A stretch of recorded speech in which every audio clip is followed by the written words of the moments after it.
just a second. Says we're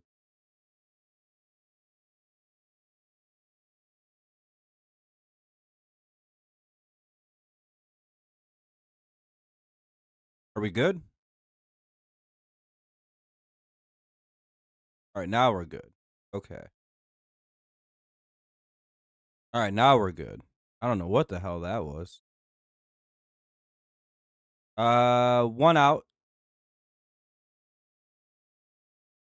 Crash. Carpenter struck out. His rough start to the year continues. Now up is Torres. He goes down 0-1 against King.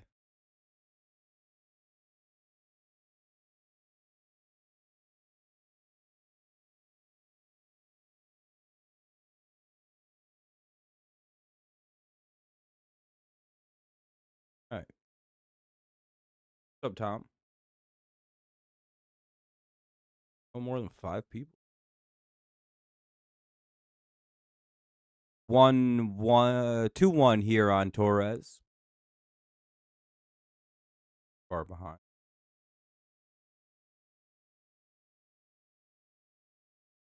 2-2.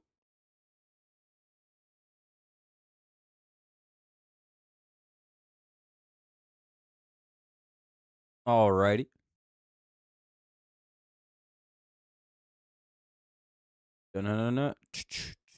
One away here in the top of the first, 0-0. Obviously, the second batter's up. Torres, 3-2 up high.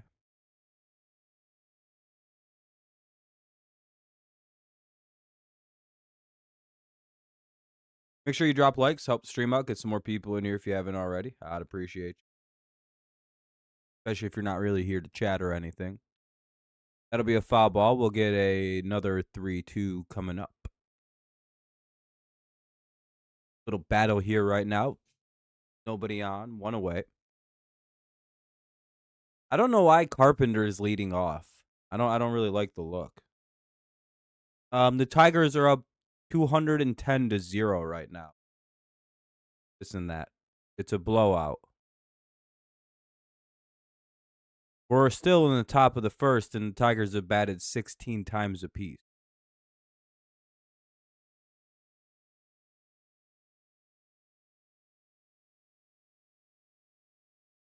Here's the 3-2.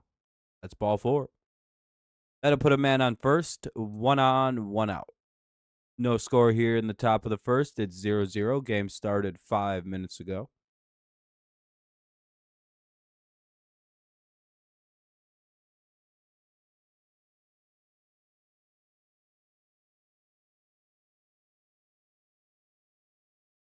Dun, dun, dun.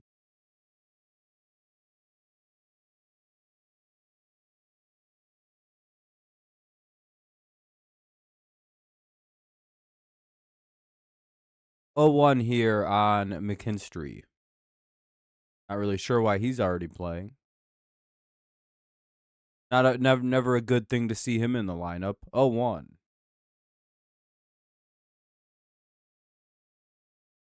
Oh, we couldn't have played anyone else.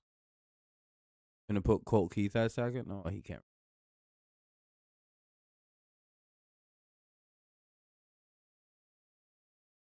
So 2 on McKinstry.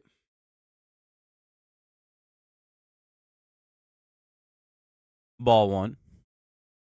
Hopefully he comes through and actually gets a hit. Watch him ground into it. To be fair, he's actually too fast to do that, so. For the most part, unless he hit a piss missile. Oh, that's pop out. Or like it just kind of a whatever fly out. Almost a pop out. 2 away now after a fly out by McKinstry. Here's Riley Green. The only Tiger who did not reach base yesterday. Or no, that was Carpenter. Riley had the singular walk. Struck out like 3 times, twice. It was quite a bit. Trying to do what he did last year. break his own record. 0-1. Strike.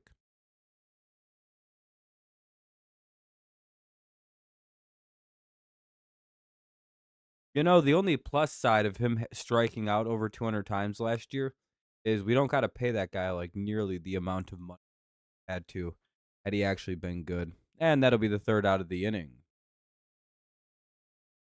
Little ground out there doesn't really do much. Tatis Jr., Bogarts, Machado.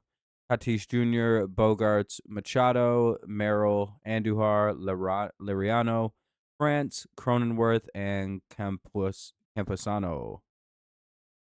So basically the same lineup. A few guys are a little different. We'll head to the bottom of the first. It's 0-0. Tigers go quietly this first inning. They don't score 6 or 4 runs this time. By the way, if you haven't dropped a like yet, make sure you do so, especially if you're not in here to chat or anything.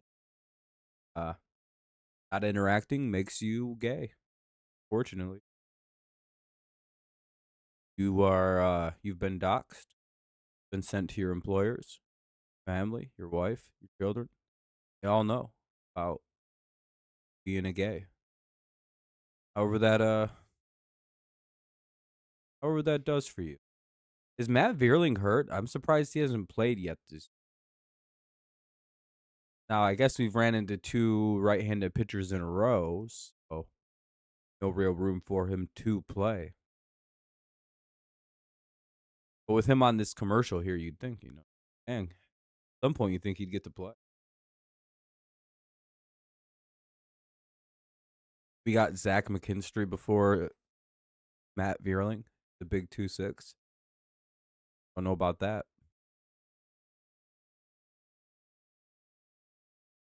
Either way, it'll be Tatis Jr., Bogarts, and Machado to lead it off here against Framber Valdez. One of the better pitchers in baseball over the last decade. So, yeah, if you do leave a like, I'd appreciate it. If you don't want to, that's fine too. Just do some kind of interaction on the stream. That always helps it out. Gets more people in here, makes it do a little better. Blah, blah, blah, blah. Here's Valdez. Let's hope he's a little bit sharper than he was at the end of last year.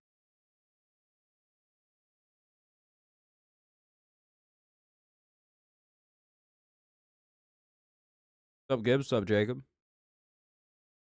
Good shit for your guards. Ball 1.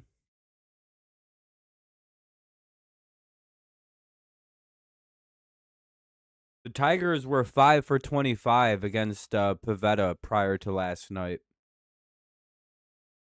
with 3 of the hits being from Javi Baez. So really, we were 2 for 22 prior to last night's game against Pivetta. I don't know if that's actually true or not. That'll be a ground out, 1 away. Nice play by McGonigle. You're watching UFL? Oh, nice. I don't even care about that. It's shitty football. Kansas City. I don't care about other teams in March, Jacob. Are you already Jacob, are you already watching the standings in March?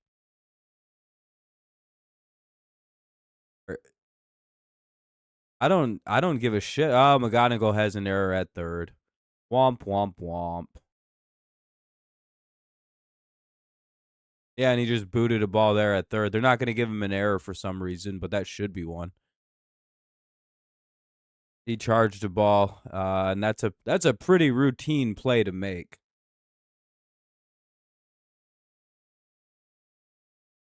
That should be changed to an error here pretty soon. But the Tigers are the away team, so they're gonna rule that a hit. Not trying to be rude, Jacob, but you got to calm down if you're already panicking about the division standings in the month of April or before fucking mid-June. Yeah, now he's gonna be a terrible player because of Gibbs. It's 1-0, 2-0. Runner at first, 1 away. Machado the hitter.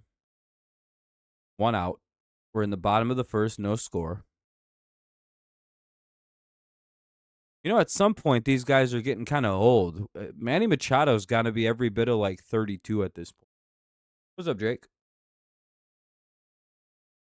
Hey, that's a strike, 2-1. I'm guessing 35. Because he's just about the same age as Miggy, right? What's up, Zach? 2-2. 33. So he is the exact same age as Miggy. Interesting. Yeah, a lot of these guys are probably getting close to retiring.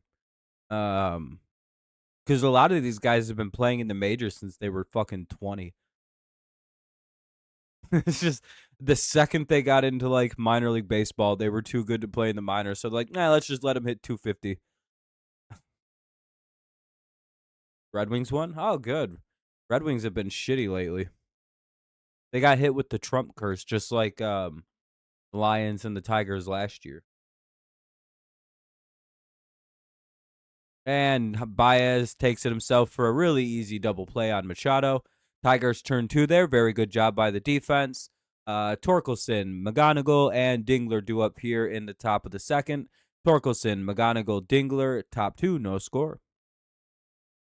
Good job by the defense. Way to bail out the defense.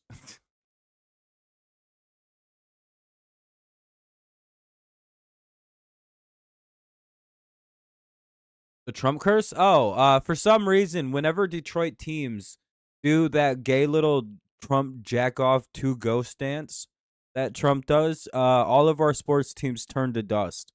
It started with the Tigers last season when Dingler, who the fuck else? A bunch of other losers did that stupid gay little dance. And then we proceeded to blow a 15-game lead. We did that against the Yankees. Remember when they did that when Trump came and watched? Yeah, our whole entire season exploded from that moment forward. The Tigers or the Lions. We played Washington in D.C. Trump showed up to that game. Amon-Ra and a couple other guys did that gay little dance. And from that point forward, the Lions season fell apart. Dingler and them, I believe, were doing that gay little dance in the celebration thing with Cash Patel, and we're like basically sucking the dick of the administration. And now the Red Wings have fallen out of the playoffs after being the 1 seed before the tournament. Yeah, I really hope our athletes stop supporting that fucking guy. Not for any other reason than it seems to ruin every single season we play. You could quite literally track from the Trump dance for the Lions, Tigers, and for the Red Wings being really up his ass at the Olympics shit. The complete collapse of the team.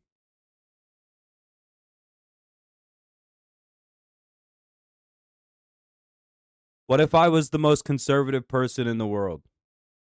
Does that change the fact that Trump does a gay little jack off ghost dance, looks like a retarded man, and has ruined 3 of my sports teams in a row? Hopefully the Tigers win. I genuinely hate Donald Trump, but I hate him because he's crashed 3 of my team's seasons now. Completely crashed them. You hate politicians for gay reasons. I hate them for base reasons, like they ruined my fucking sports teams because Trump is a fucking curse to the teams that support him. You can't tell me I'm wrong. Go ahead and tell me I'm wrong. What happened after that Yankees series? It was the last time we were any good that entire season, weren't we? Isn't that crazy? We had a 15-game lead prior to that dance. After that dance, we blew the division lead. Tell me I'm wrong. Go ahead. I don't listen to music. 1-2 or 1-1 with 1 away. I think most music sucks and it's very cringe. You have no idea who I am as a person. You should stop trying to guess things about me. You look really stupid doing it.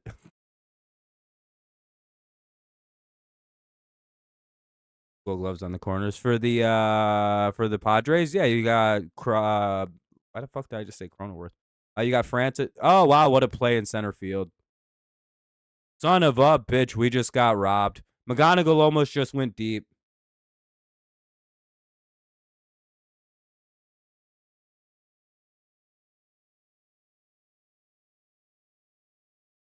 Besides, Eminem's from Detroit. Everybody from Detroit listens to Eminem.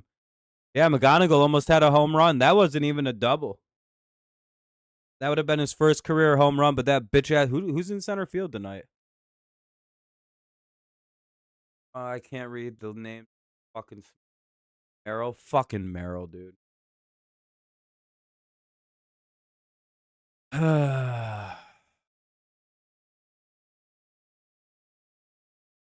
He's real good at defense.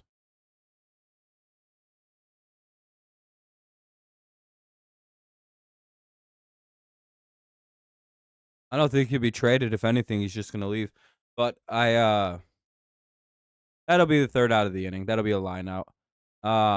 Merrill, Andujar, and Liriano do appear in the bottom of the second. No score.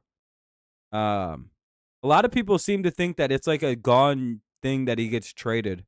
And then the Tigers are paying. They signed fucking Framber Valdez to a $39 million deal in the offseason, like per year deal. It's like, while I understand, like the idea that you you don't think a team will spend the money. What is the evidence the Tigers will not spend the money on Tarek Skubal? Can anyone point to me where the Tigers went, we're good on signing inarguably one of the best players in the league that they have? There is no evidence that they're not going to sign him other than we just think that they won't. It's just like, well, based on what? What franchise evidence gives you that? They just signed Framber Valdez to a near $40 million a year deal. Divided, it's like $37.5 million per year over 4 years.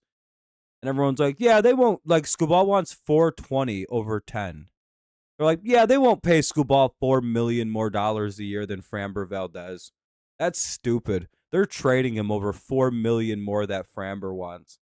And not only this, Skubal wants it over 10 years, so they can defer the fuck out of that money. And guess who's probably going to be okay with deferring their contract to stay there if he gets more money? We'll probably pay him $450 if he agrees to deferring money. And the fact that Dombrowski's deferring, like, do you know how many players we signed to deferred contracts this offseason? A lot of them. A lot of the money we sent out this offseason was all deferred money till like 2030. I give being afraid, but like there is no evidence that they're not going to sign him other than like they haven't done that yet. And other than like I genuinely can't name a Scott Boras contract or a client who signs prior to their contract expiring. Unless they get traded, then they immediately go sign a new contract. Merrill, Andujar, and Liriano do up this inning. And that's just because they're on a new team and they probably are just going to stay there anyway. And the new team generally agrees to pay a new contract when they trade for it. It's like a whole, By the way, it's 0-1.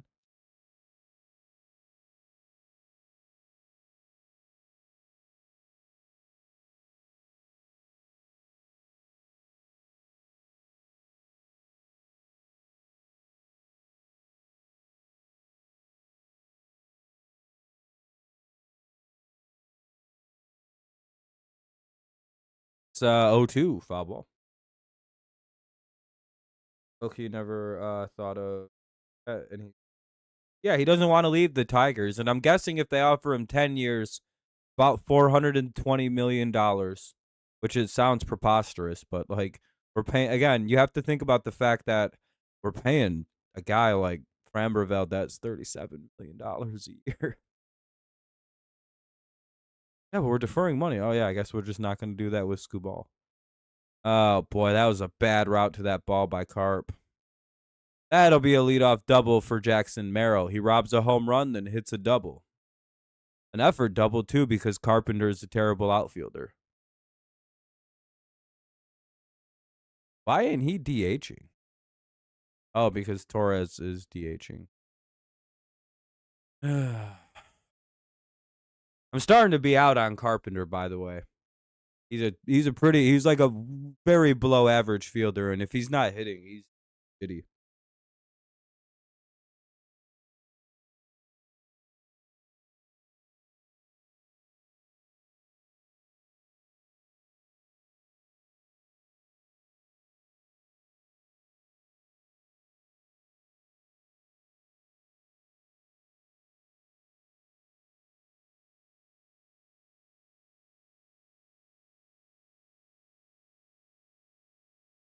That was a bad route to a baseball by Kerry Carpenter.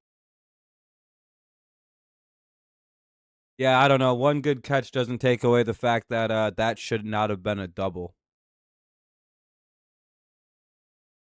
Yeah, it's not one bad play by Carpenter in the outfield that makes me say that. There's a reason he DHs most of the time. He's not a very good outfielder, and he definitely should not be leading off. He should be batting like fifth. That's where he shines. I don't know why he's leading off, and I don't know why he's not DHing with Keith out of the lineup. No fucking clue why the hell McKinstry's playing. Like, none of this makes sense. I don't know why Torres isn't at second. I don't know why the hell fucking Keith isn't DHing. And if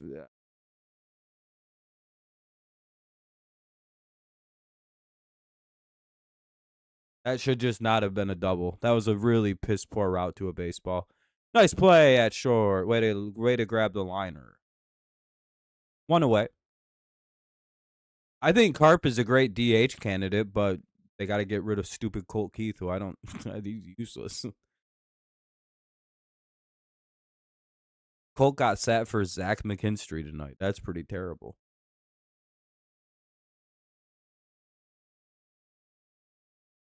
Well, that's Max Clark. We'll figure out which one of these guys is actually going to be sticking around as a starter. I think Carpenter is going to end up being a utility kind of platoon player, which is fine. I think that's kind of what his role is. And I think Meadows eventually clicks in and starts hitting well enough, and they slide his ass over to right, or they bring up Max Clark and he goes and plays.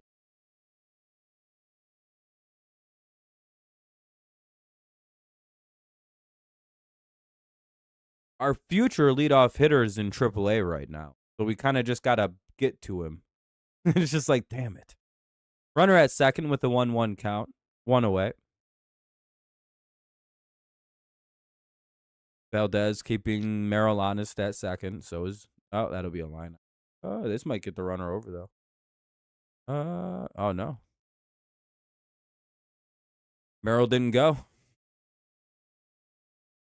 Wasn't a bad throw in by Carp. Again, Carpenter isn't a terrible fielder. It's just like a really bad fielding play right there, and it really bothered me. He's gonna have to make up for it. We're gonna need a home run by Carp tonight. I think it'll be long before August. I think we'll see Clark in mid-April.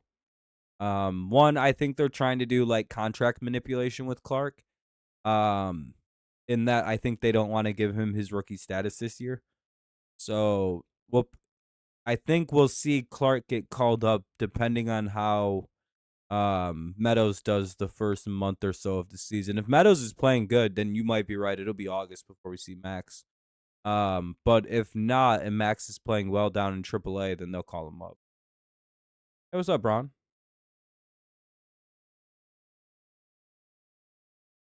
Like all time or just like in the majors right now?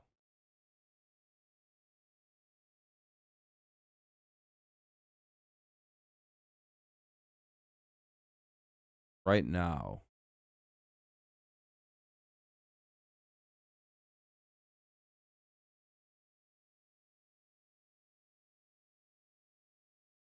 Appreciate you. Appreciate you. You're too kind. You're the best, man. 1-1 here.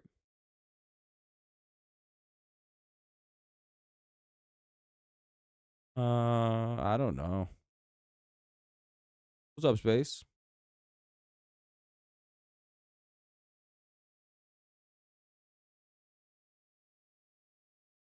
His fielding has been a consistent problem, and he's like barely gotten any better at it.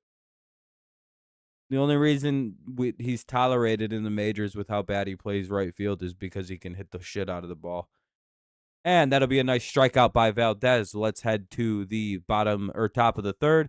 Nice job by Valdez to sort of recover after a rough start there with the double. Meadows, Baez, and Carpenter here in the top of the third. 8, 9, and 1 due up here in the top of the third. No score. Tigers have yet to get a hit.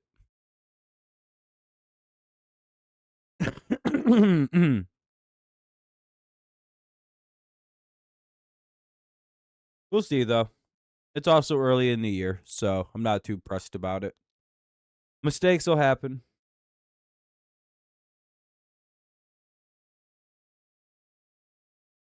Oh, and if you're talking about on the Tigers specifically, none of these people, to be honest. God,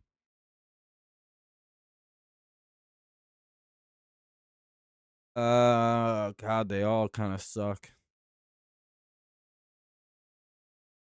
I wouldn't want Torres up with any kind of situation going on. I'm gonna go with McGonigle. He's 1 for 1 with a double with the bases loaded in his career. I'm gonna go big Kevin McGonigle on the current Tigers. The rest of them I have no ability to trust in big situations. I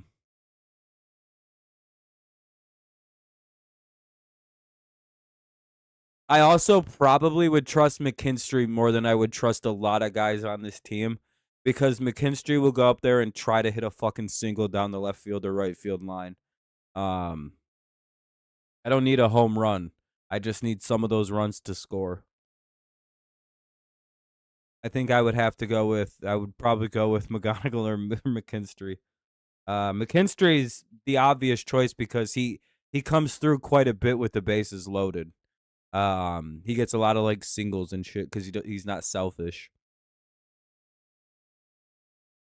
And he's like a weirdly clutch player, McKinstry. He's like ass 90% of the game at the plate, but like just tell him he needs to get a base hit in the 9th inning, put a hit and run on. He's just about automatic. Here's the 1-0 to Meadows. It's ball 2. We need to get some runs here. We've been put down like 7 in a row. Yeah, 6 in a row. Here's the 2-0. Ball 2. Or 3. Ball 3.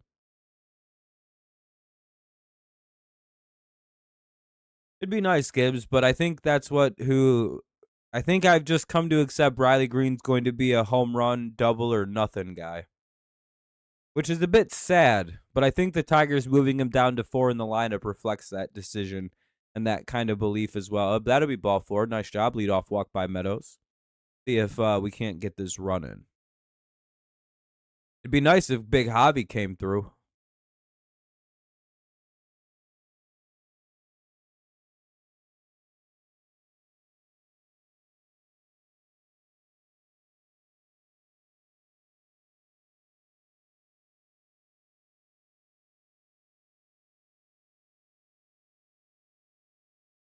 Strike 1. Javi lets a high pitch go. It is pretty consistently funny that Javi just does not care for high pitches, but he'll swing at the worst low ball you've ever thrown in your entire career. Like almost automatically, he swings at low pitches. See? I gave that one a good lift. A month into the season, that's a home run swing. 1 away. Here's top of the order, Kerry Carpenter. He needs a hit. Be nice to see Big Carp come through and get a hit.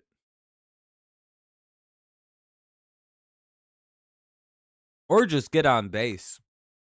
He was the only guy yesterday that just didn't do anything.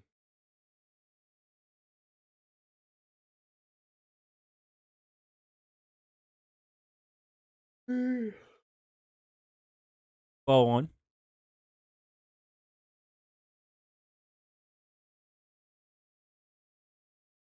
I feel like we need to get some new hitting instructors, but I say that every year.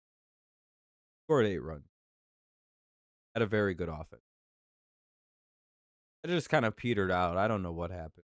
Our whole team just fell apart. Just the craziest, just shitty ending.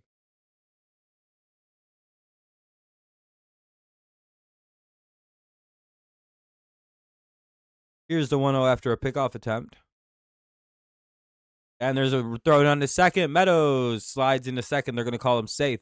So Meadows steals down to second with 1 away. 2-0 with runner at second, 1 out. We'll see what kind of nice pitch Carpenter gets here. He might be able to give one a ride. Hey, we're up at 16 likes. I appreciate y'all. Good looking out. Killing it. Appreciate y'all. Hopefully they don't challenge us. Hopefully the Tigers go to the World Series. That'd be awesome. Need it. Meadows probably. You know the shocking thing about Parker Meadows is he's like 6'6". He's genuinely one of the biggest guys in almost all of baseball. Isn't that wild? Did you know that before I told you? 2-1 count, by the way, on Carp. Here comes the Carp bomb. Never mind. Pitcher takes time. I still think we'll see a Carp bomb.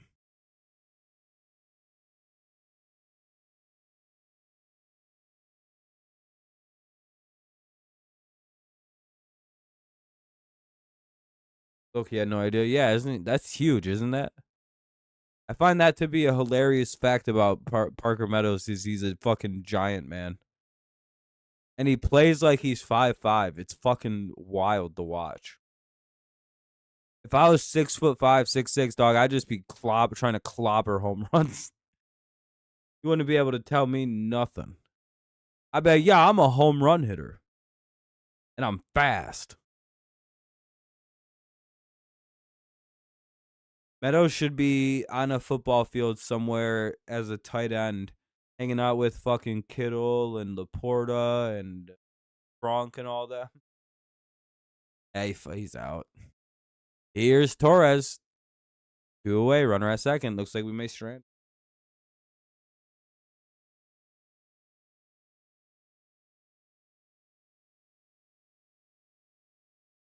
Well, I mean, look how fast Parker is. Look how athletic he is. Dudes who are built like that is Aaron Judge is 6'6", right? Judge is a similar guy. Like, I don't know why Parker Meadows and Aaron Judge just don't play football. They're like born to be fucking tight ends in the NFL right now. But they're just like, yeah, baseball is way more cool. That's a foul ball. It's 1-1. I think Judge just never played football, right? His parents didn't want him to get hurt. What's up, JD?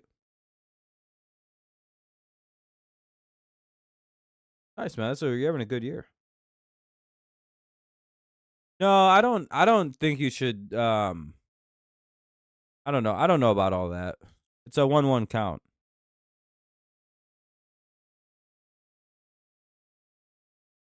That's a strike. Oh, they call it a ball. Padres challenged the call though. Maybe. But different attitudes breed different results and different kind of conditioning, you know what I mean? I think his parents were more worried he would suffer like a severe like paralysis causing injury.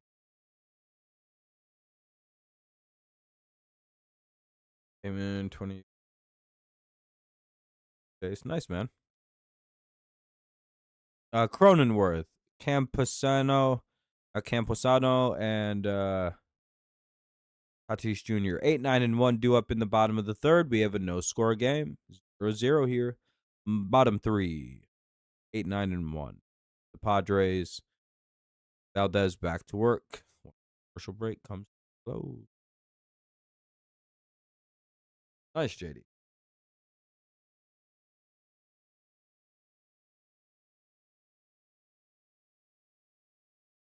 Unless you're talking about the Padres should be starting a rookie at 2 and hitting him. I don't know. I don't like hitting rookies high up in the lineup. I think that messes with their head a little bit.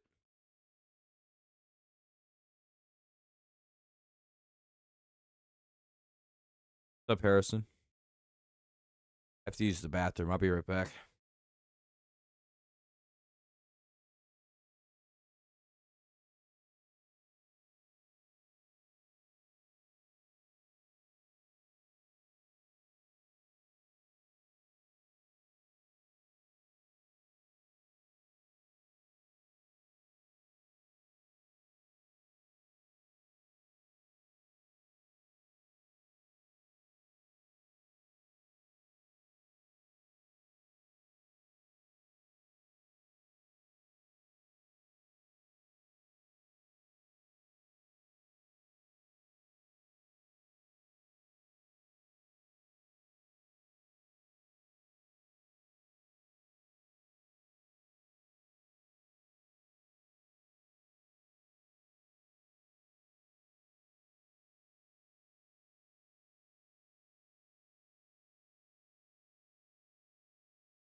Oh, and basketball.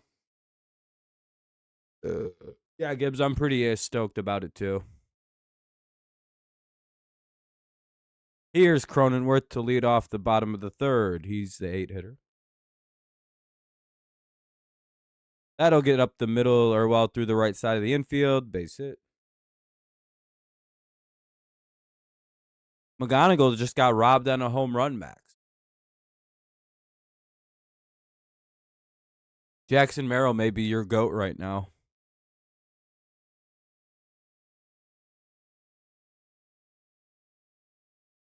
Max going to be buying a Merrill jersey pretty soon.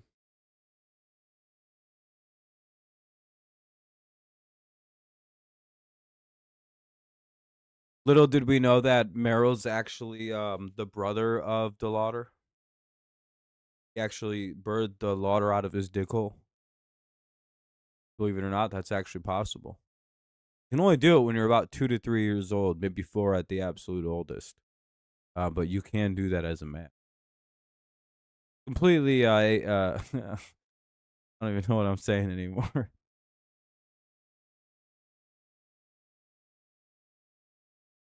One with one on and nobody out in the bottom of the third. No score. Hey, you guys are up 1-0, doing a lot better than us.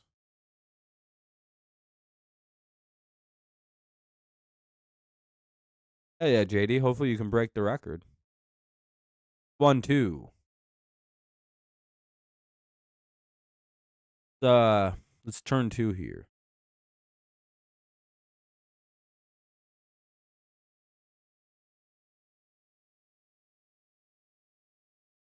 And that'll be strike 3 on a foul tip. Here's Tatis Jr. with one on and one out. Double play won't be easy with Tatis being up, but we'll see how it plays. You're on pace to destroy it. Hell yeah, hopefully you do.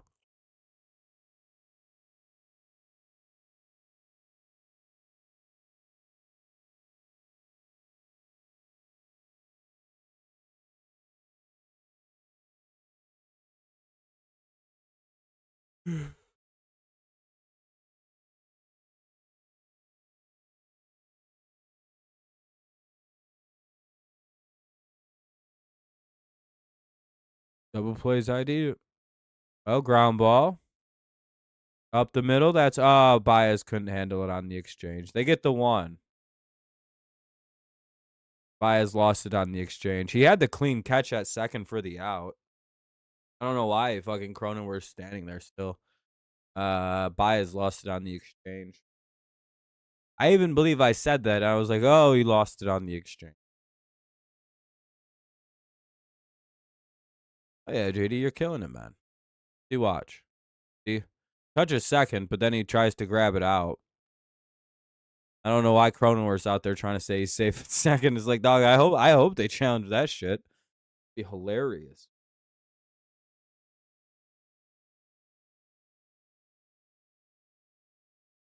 Ball or basketball. Oh, you know. You win some, you lose some, I suppose. 2 down, runner at first. Here's Manny Machado. Hopefully we can get him out and get to the top of the fourth with no damage done. A 1 count.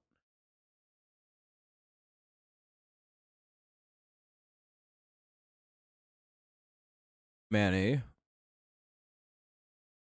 Ping. Manny. Second game of and they get mad and they get some pop out. I mean, it is the second game of the season, so I don't. That's why I kept checking myself with the Carpenter thing. I was like, I really should not be mad.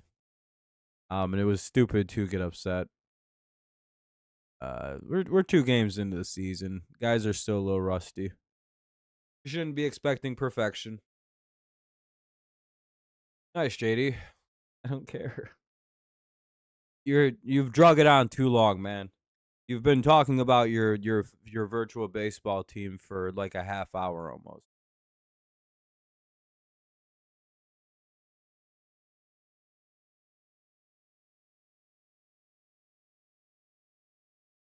Not trying to be mean at all, but it's like, dog, you just keep going with it. I don't need a stat by stat breakdown for all your players, man. It's okay. Jesus. He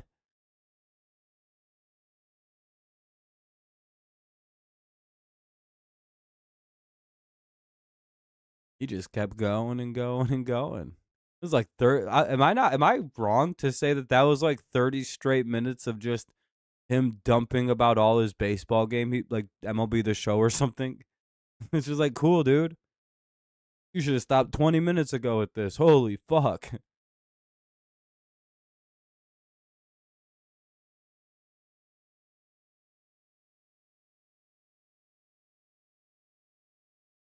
Hey, he's good at the game. He's not, but he's good at the game. I'm not trying to be mean, but it's just like, dude, that's too much. You're telling me too much.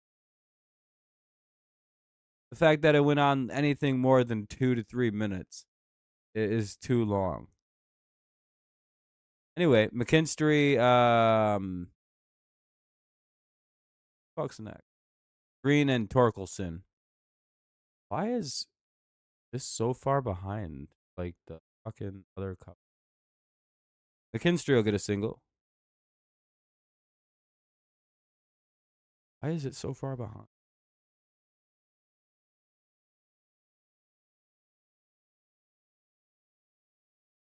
Anyway, runner at first. Nice job by McKinstry to get on. Pride and joy of CMU.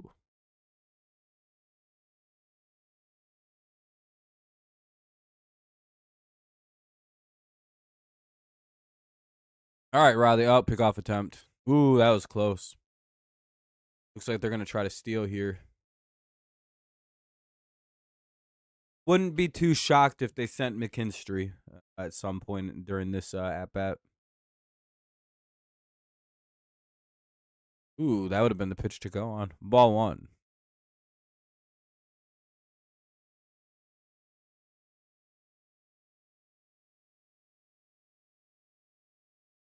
One 0 to Riley Green with 1 on and nobody out here in the top of the 4th.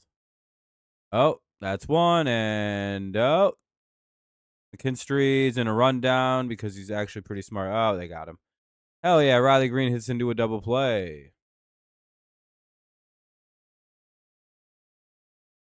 Oh, he's fucking useless so far. Anyway, here's Torkelson.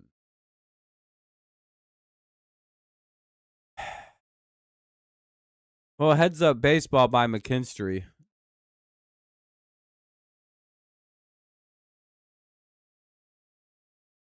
Knowing the force out dies if they get the first out at first. By the way, defensively, that's why you should always try to get the first out at the lead runner. One, you should always just try to do that because you want to get the first guy you can. And 2, because if you get the guy behind him, like the guy going to like first or second, like out first, the guy can turn right back around and go back to the base because there's no force out anymore. Yeah, at least he made contact, 1-1 on Torque. At least we got a hit this inning. We're not being no hit anymore. Baby steps, not baby runs, Or baby leaps. That would be funny, though, to watch a baby leap around. Here's the 2-1 to Torque. That'll be low for ball 3.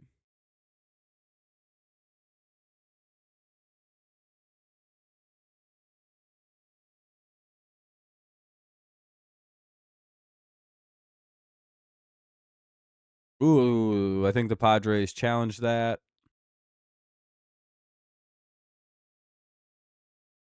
I think it's going to stay a ball. It'll be 4-1.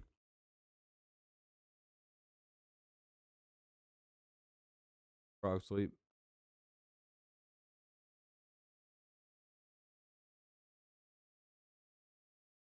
Oh, they called it a strike. Okay. What a shame. What a shame. 3-2. Padres get bailed out again. And Torque chases ball 4. We'll head to the bottom of the 4th. It'll be Machado, Merrill, and Andujar. Machado, Merrill, and Andujar here in the bottom of the 4th. No score of a pitching duel between King and Valdez.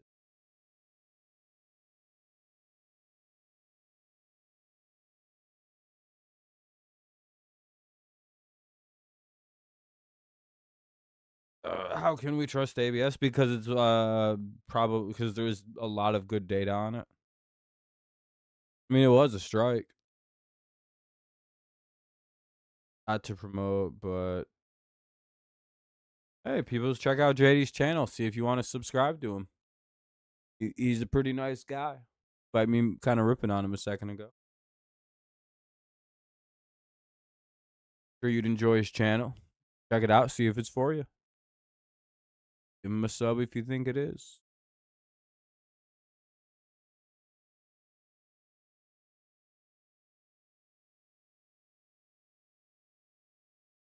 Machado, Merrill, and Andujar.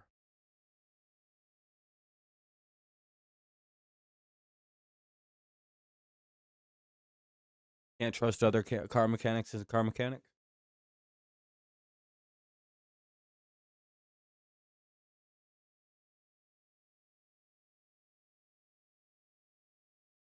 Every so often, I got to stand up or else I get like, I start getting sleep.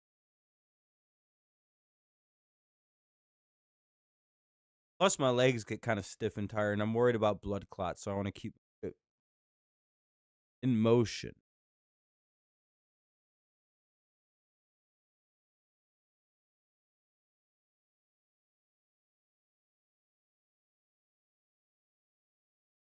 This game is moving by at a hilarious rate, by the way. We're like almost an hour in, and we're almost in the inning.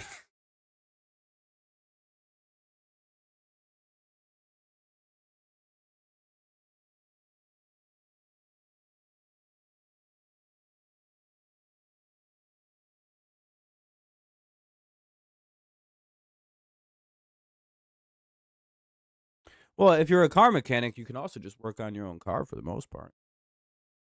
0-1 here. I'm going to refresh and make sure I caught all the way up. For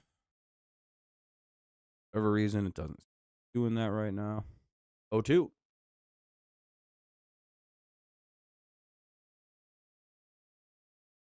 How to get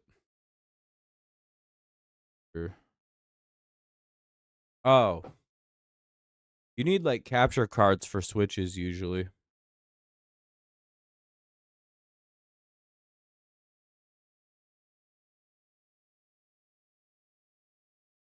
Otherwise, you just got to record the screen and it looks...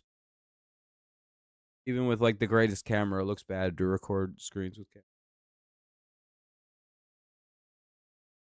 To record games, play on your Switch, you need a capture card. Valdez looks really good. He's having a great outing.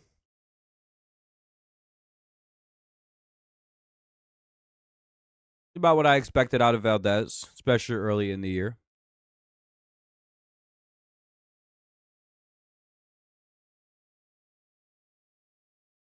USB-C video cable. I mean, there's that could be helpful, but capture cards probably come with all the stuff. Make them work. But they're expensive, so.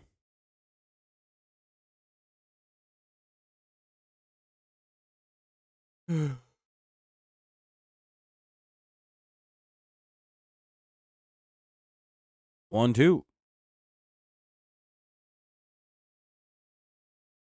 That's another leadoff fucking double. That's not good.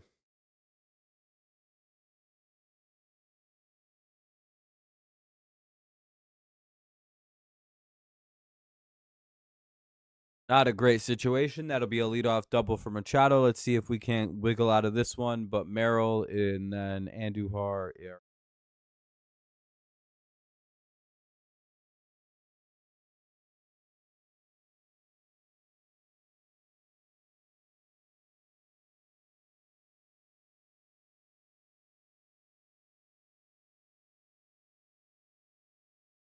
Tiger should have appealed if that was the case.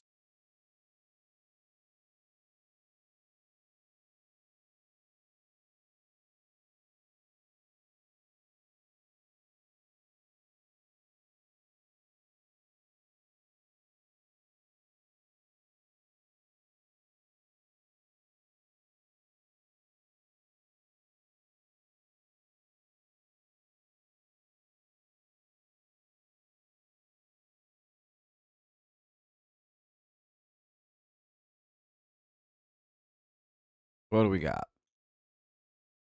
2-0 count.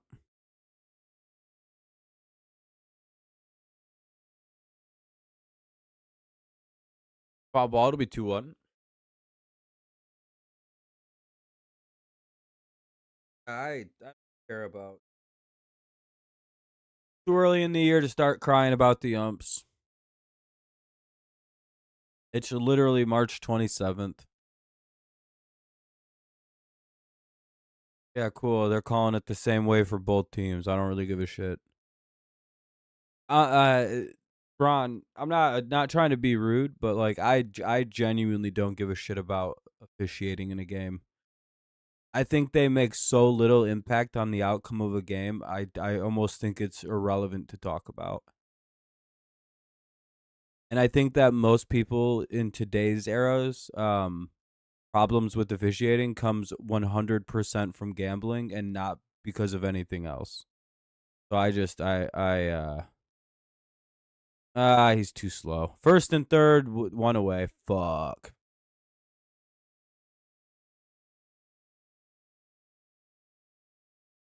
Yeah, it's all gambling. Most of the reason people are upset with officiating is gambling. Officials really aren't any different than what they were 20 years ago. It's just most people are addicted to gambling, and when they lose, they have an easy outlet. Not great. First and third, nobody out. Oof. Double play really can't even save you.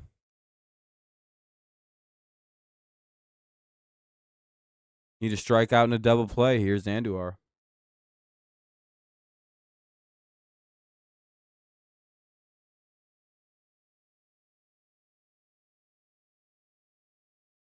Yeah, oh yeah, and they probably are buying out the league.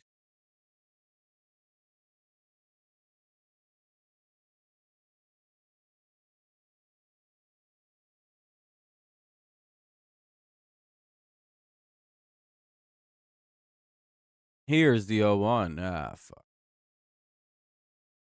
They don't have any play. God damn. Gotta let that go through, McGonigle. That would have been a double play or a play at the plate.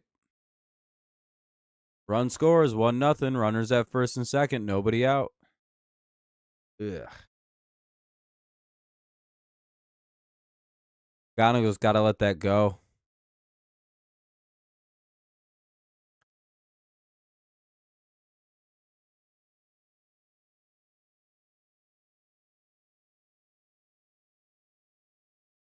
Well, takeaway is rookie of the year. Send him to AAA. Bring back Sweeney, and we're moving.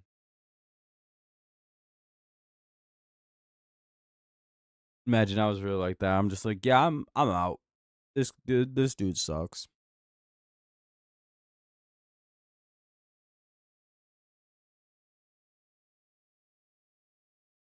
We do need a double play here, worse than at least fucking just an out. We need some kind of out right now. Double play would be ideal. Triple play would be perfect. The almighty triple play.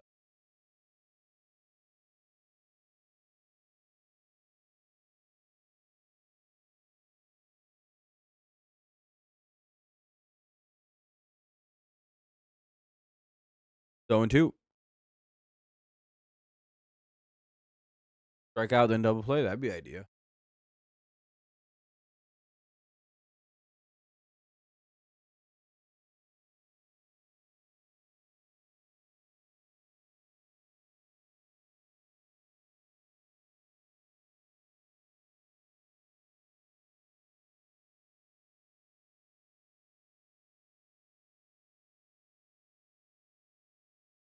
Ooh.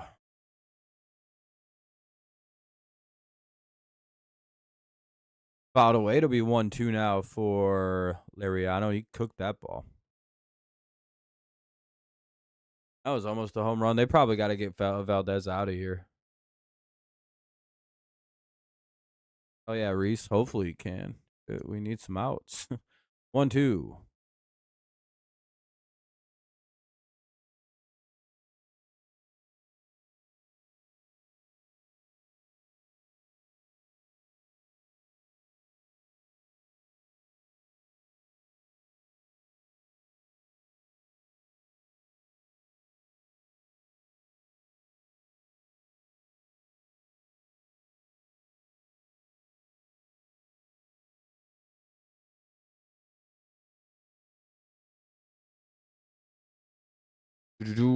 Nice play. One away. Runners advance to second and third, though. But it was costly. Both runners advanced, so we don't have a double play anymore to sneak out of it.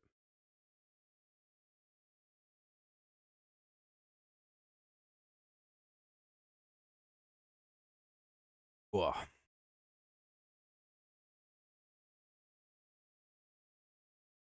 We're going to miss it, so 1. I need to get some pop. I'll be right back. Very thirsty.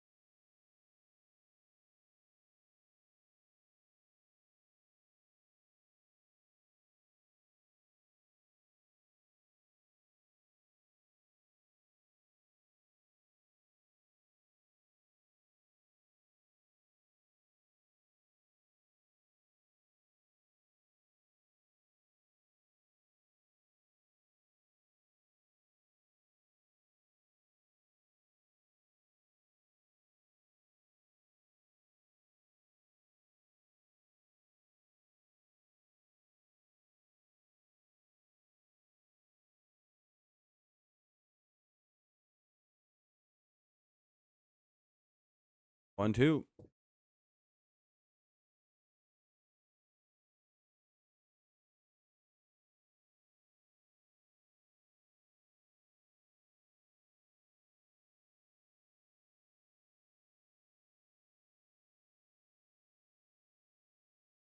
Oh, that's got to hang on. Our bullpen isn't that. On.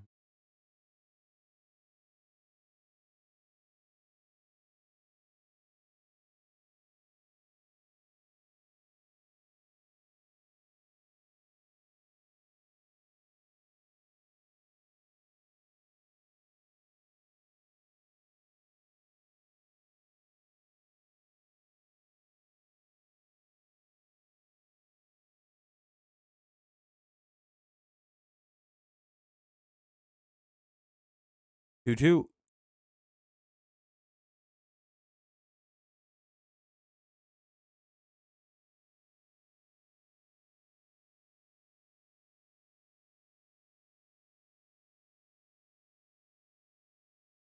Oh, nice. They cut him off at the plate. There was a high chopper, and it was a nice play at short by Baez. He whips it home, and they catch the guy overcommitted to home. They get Merrill at home. Keep the score 1-0. Runners at first and third. 2 away. Nice job by the defense.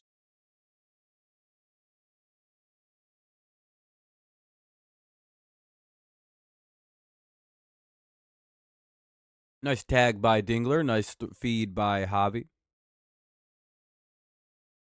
Here's Cronenworth. Let's see if we can't get him out and get to the top of the fifth with the minimal 1 run allowed.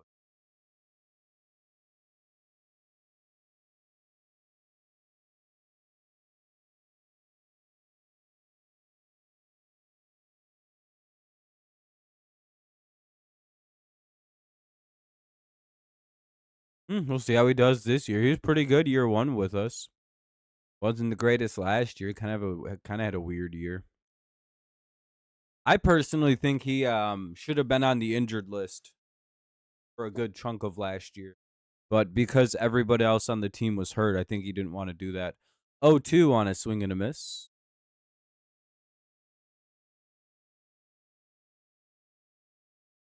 But I don't know. I don't know if that's true or if I'm just making shit up in my head. But I have a feeling he played through a decent bit of injury that maybe should have had him on the IL. I know it's not an excuse to be like, well, he was injured. So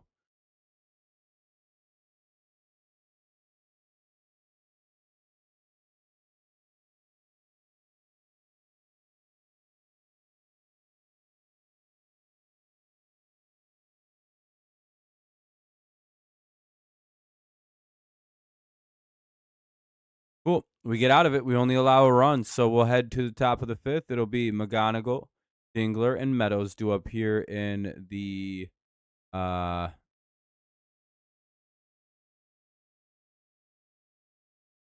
5. Yeah, 1 run isn't too bad when we were completely fucked. Go rip a smoke real fast. I'll be back in a few minutes.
Ah. 3-1 count for McGonigle.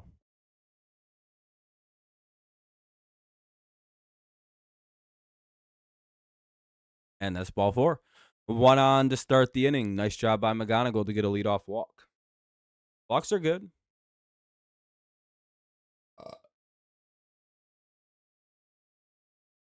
Excuse me. Hopefully that didn't pick too hard up on the mic.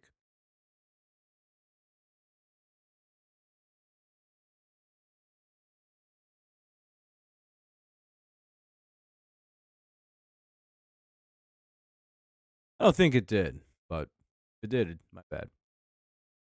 Ball 1 to Dingler.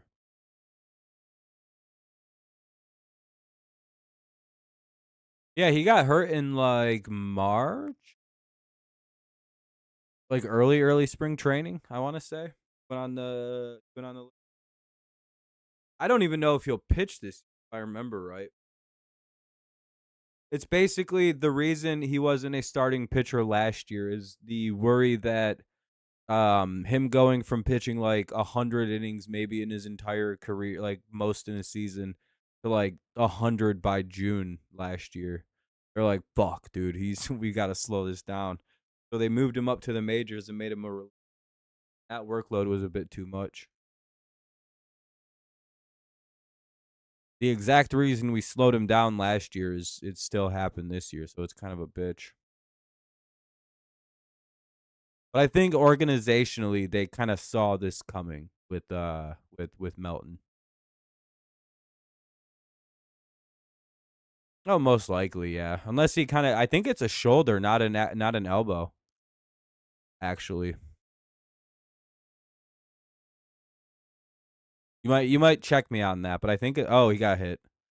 Dingler will get a free base. He gets hit in the arm. Here's Meadows with 2 on, nobody out. Yeah, I won't swear to that though, but I think if you look at it, I think he has a shoulder issue, not an elbow issue. But that also could be a disguised elbow issue where they think it's in the shoulder, but it's actually the elbow fucking up.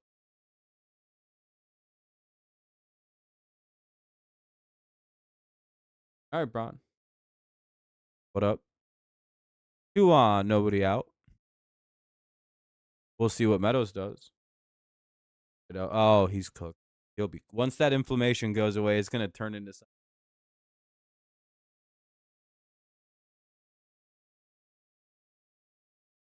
See what happens here. 2 on, no one out. Meadows with a little tap here could be a run. Pretty good speed at second, I think, in McGonigle.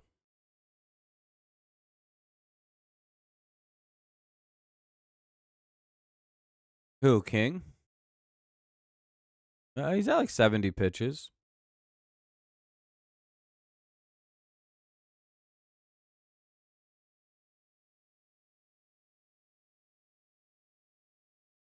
At some point, yeah, Carp needs to do something. Hopefully this game.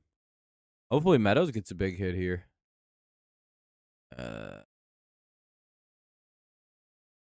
Surprised that wasn't challenged.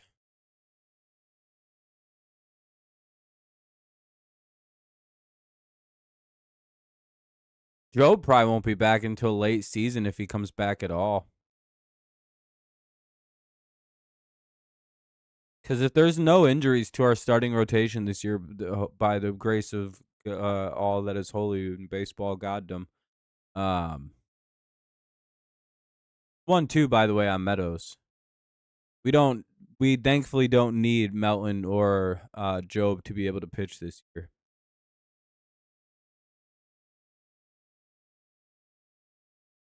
That's just 1 walk. If you get a hit by pitch, it just counts as a walk. I think I don't know what I'm pretty sure it's just a walk in the scorebook. I mean, it's a hit by pitch, but it's scored as a walk. I think. I actually don't know. I don't think it does. And Meadows strikes out, 1 away. Here's Baez.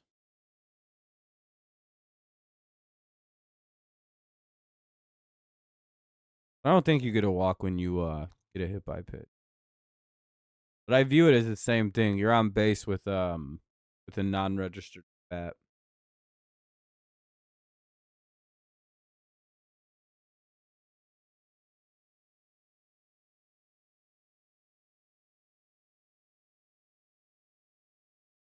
Javi shows bunt, but draws it back. 1-0-1. Was a strike anyway.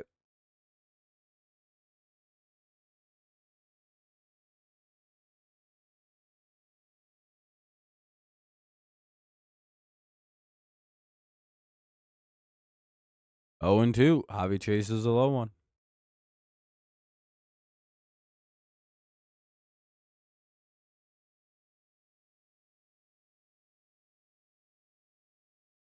Come on, Javi, do something. Oh, not that. Yeah, that was a bad throw. They'll get the lead runner at third, so there will be 2 away with runners at first and second now, 2 away. Just avoids a double play. Well, not really just. That was a terrible throw by Machado.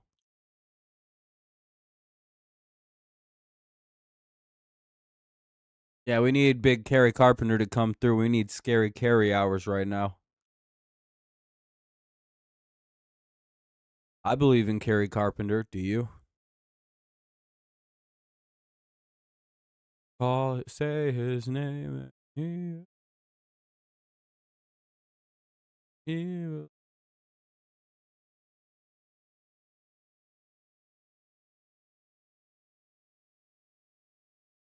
Yeah, France is a good first baseman. So one.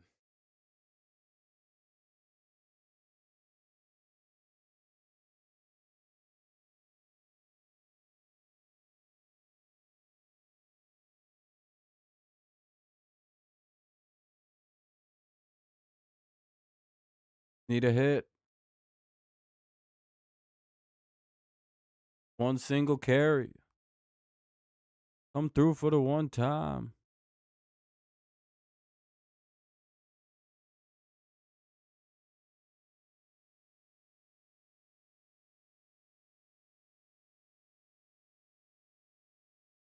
That's up high, ball one. Maybe we have a shot.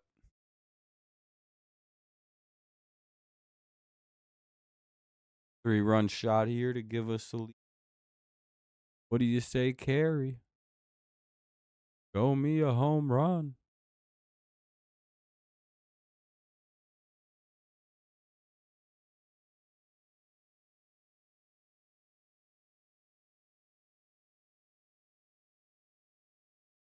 Here's the 1-2. That's ball 2.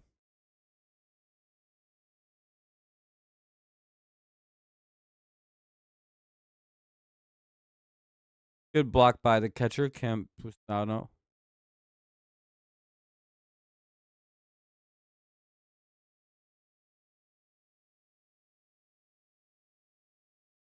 Two count here for Carp.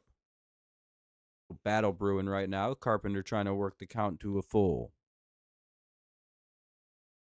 And he does. Ball 3. Nice job. Way to battle back. Maybe he's about to see something.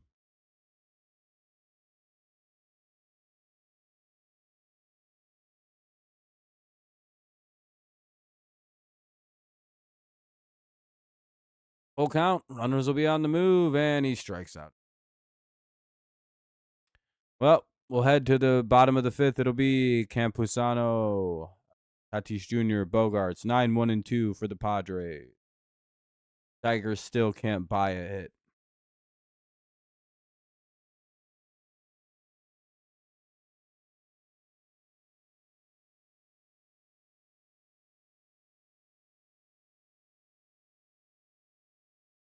Looks like we're the same team last year so far. The team can't hit mediocre, middle-aged pitching. But if you throw any version of an ace at us, we'll crush them. And we'll probably smoke some pretty talented young pitching all year. But second, you put anyone with more than 8 service years and a mediocre career attached to those 8 service years. Tigers cannot hit them.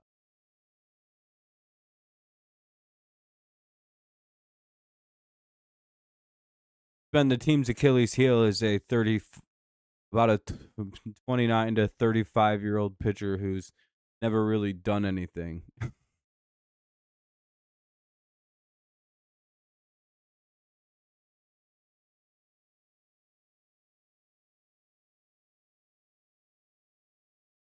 Just a consistent issue with the team. They don't hit veteran pitching very well. Unless it's like the best pitching in the league. And then the Tigers just.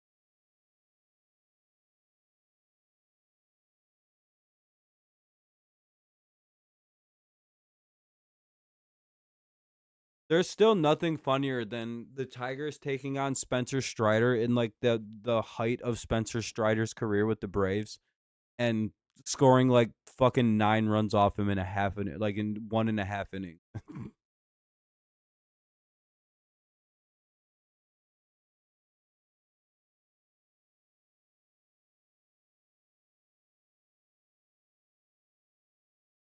I mean, it's fucking March, man. I don't know what to tell you. If you're already upset, I would just stop watching for the year.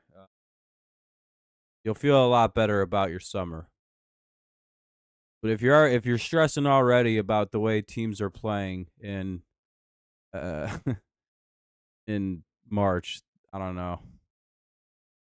Do you think Padres fans are genuinely mad that Tatis has one hit this year right now? Or do you think they go, well, it's March.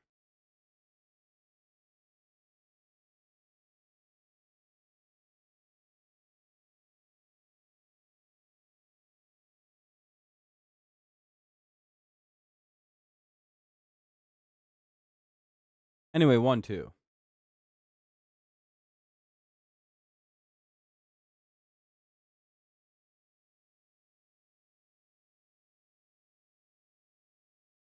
Gotta hope the offense picks it up at some point.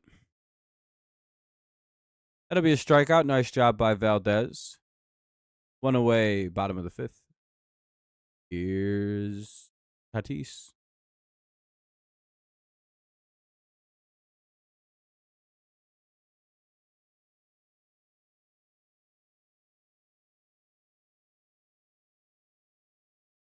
Oh, 1.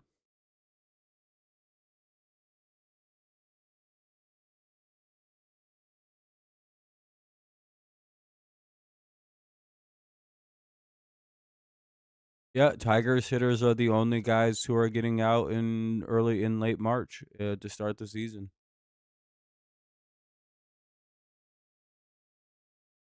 I too make sweeping generalizations about the year based off 2 games of March baseball.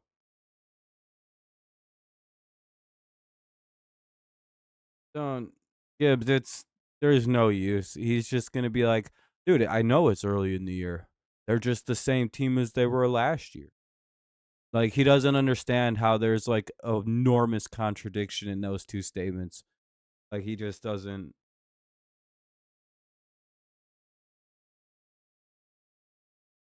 He doesn't understand that like players have to like warm up. He's like, dude, if you have a bad March, you're gonna have a bad year. Like, there's like 2 guys on the fucking roster for this entire Padres team that's hit the ball. Been like Bogart's got 1 hit or 2 hits in the first game. Machado got two hits. Everyone else has gotten nothing. That Merrill's gotten like a hit or two. And this guy's like, dude, we're the same team as last year. You're stressing, man.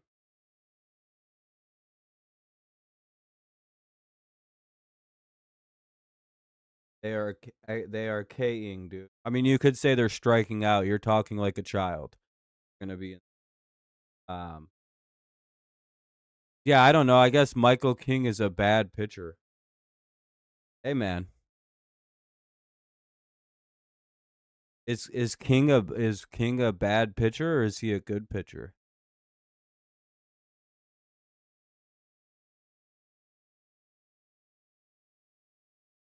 What do you think?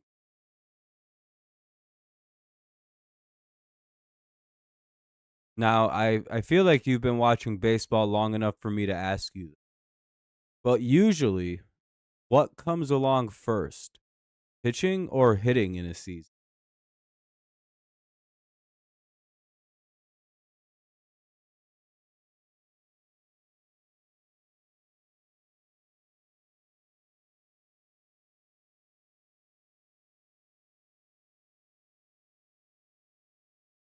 So, when an offense runs into good pitching, I want to say 75 to 80% of the time, early season matchups, you could almost guarantee pitchers are just going to maul through hitters. Um, Especially when you run into like a good pitcher. Like I think the Padres incredibly right-handed dominant lineup with some of the best right-handed hitters in baseball. Um, had 3 hits off Tarek Skubal yesterday and 1 unearned run. Are they a bad team, Freddie?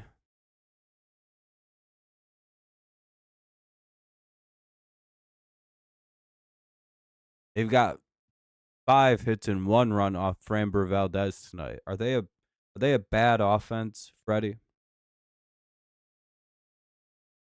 Or have they ran into what is usually referred to as very good pitching? Is it possible that King is a good pitcher and we're an offense at the beginning of the season trying to get it all together?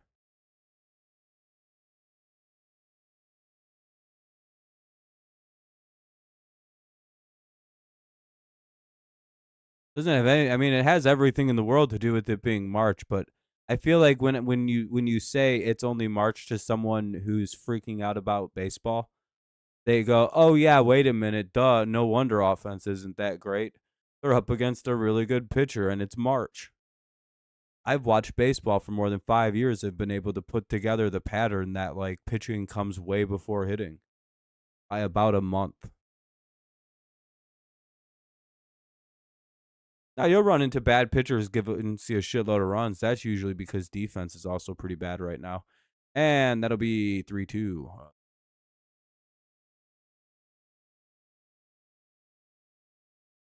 And he walked in ball 4. Nice. Get the leadoff man on.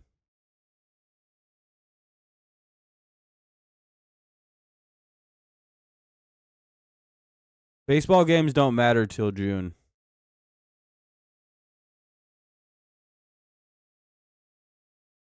He'll be like, well, what about when you lose a game by a seed? It's like, yeah, you also lost a game because you kept losing in August or June or September.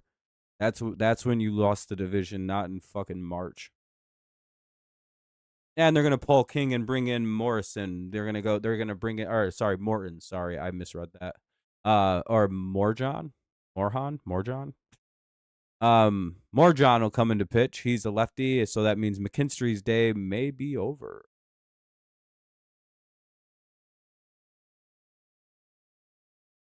Can't imagine McKinstry stays in the game.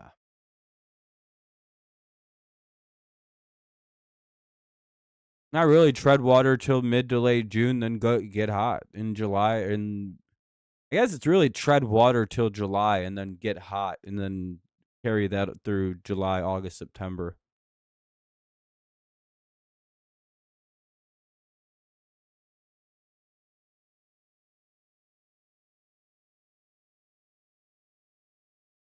I agree on the postseason success. However, it's really hard to win the NL West right now.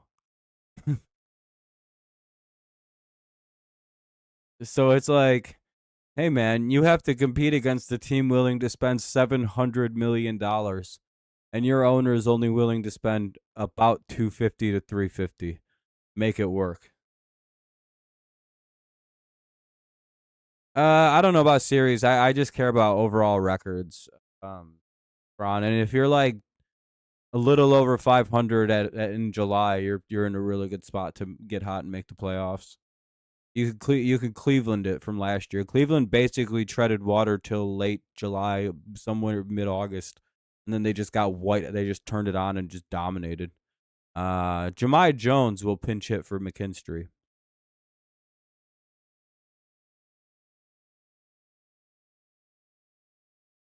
Obligatory early season Jahmai Jones homer.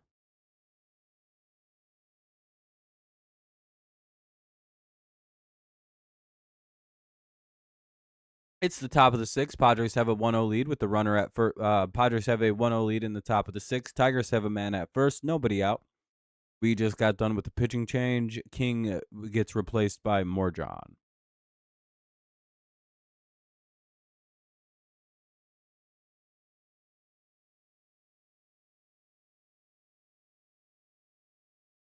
Yeah, I mean that's one way to look at it. I'm not a big fan of the blow a bunch of money because they've ruined baseball by doing what they've done. And now we're gonna get a fucking salary cap in the sport, and it's gonna get ruined. I hate salary cap so much. 1-1. It was such a good honor system till the Dodgers literally broke it. Like they're fucking assholes, really. I admired nothing about the LA Dodgers.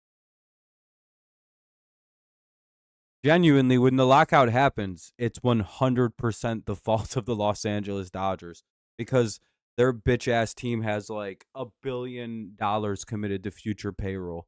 And it's like it's functionally fucked up because of them. 1-2. They got the money to spend. It's like, yeah, that's not the problem. They were supposed to be oh, that's an error. Machado unable to make the play. The ball eats him up. That should be an that should be an error on Machado.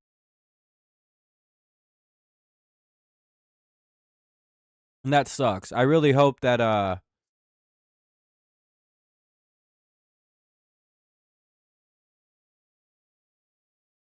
but I also hope that we get a salary minimum too, as an offset or a salary floor, and that teams have to spend at least $100 million. And then institute. Well, baseball's already got a salary cap. I just hope they institute a hard cap. Is the difference. Oh, cool. Riley Green grounded into a double play again. Awesome. Because he doesn't hustle at all. Nice. Well, 2 down now, runner at third. He's fucking useless. His second double play of the game.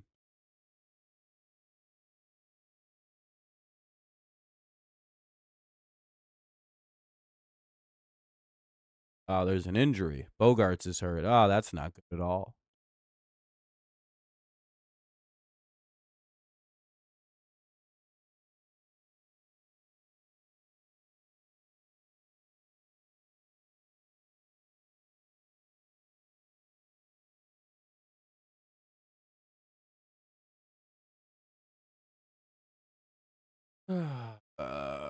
Sucks.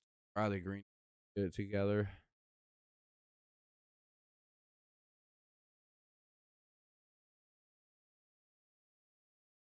Money isn't the problem. It's literally one team being a fucking bunch of dickheads.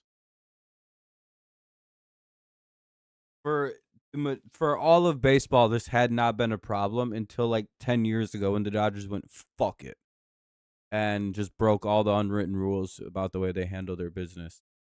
Runner at first or runner at third, 2 away. Really could use a big torque moment here, just a base hit to tie it up.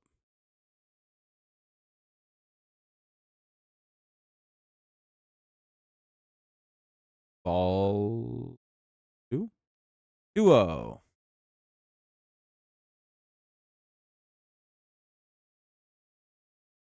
Hell yeah, Elliot. Hoping for a good at bat here.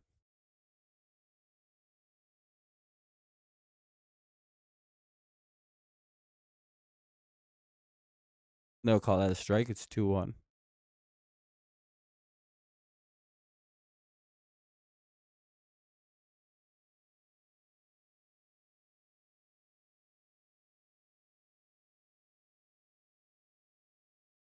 And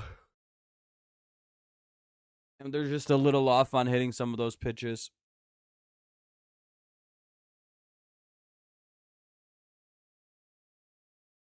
Little bit better timing. That's a home run. 2-2. Runner at third, 2 away. We're in the top half of the 6th inning. It's a 1-0 Padres lead. Tigers want to tie it here with a hit. And that's a way high, ball 3.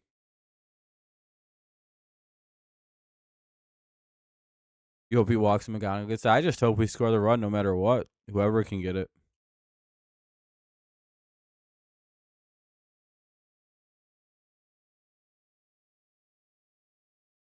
Need big torque. Here's the full count. Hey, there we go. That'll get down. That'll get the run in. It'll be a 1-1 score. Nice job by Torque. Way to come through, big fella.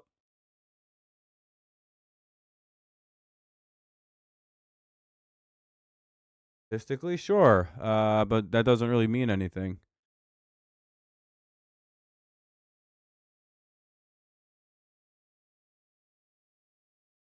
They've acquired a bunch of players that are very good in the playoffs, and that's how you win a World Series.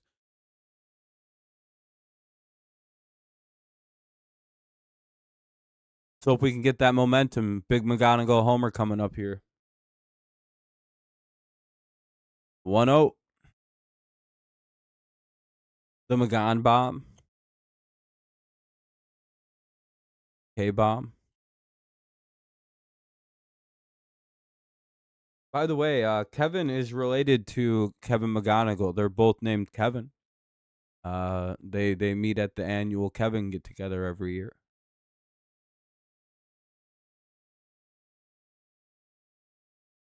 2-0.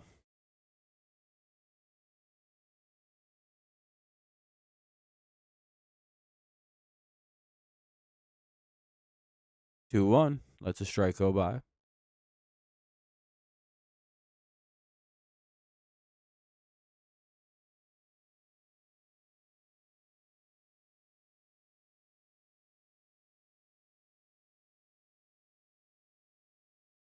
Strike two.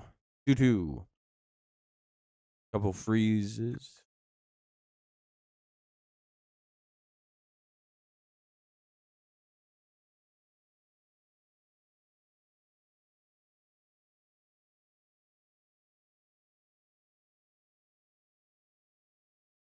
Count is 2-2. Valdez, he played really good. Why the hell did Torque just steal? That was so dumb.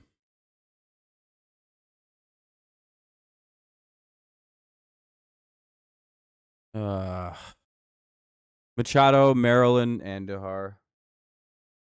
Well, we got to run anyway. Torque did bring the run in.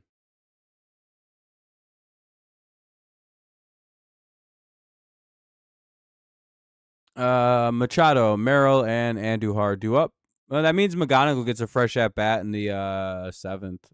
Cool. Pose.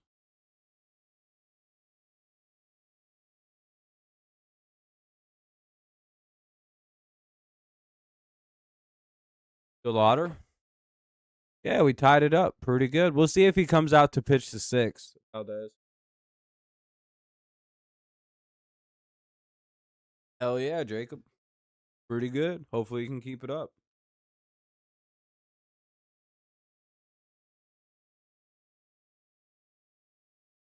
Ron, no one knows what you're talking about, dog. I'm ignoring you.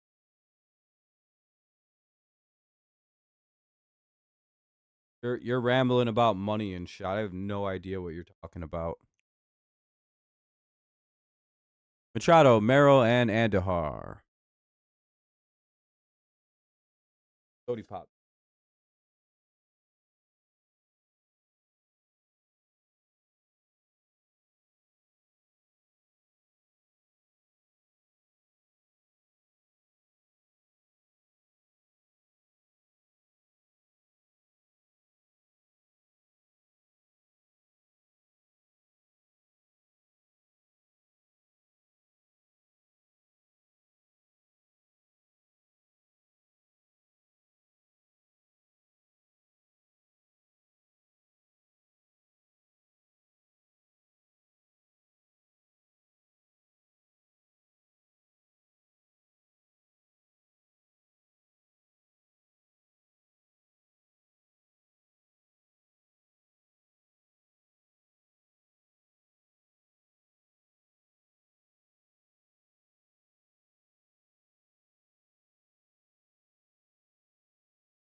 Seen any pitching? Do I got to refresh this?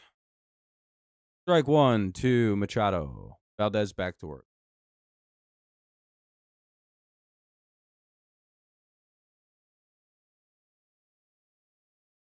And that'll be 0-2. Yeah, not trying to be mean, Bron. I have no idea what you were talking about. Lost the plot.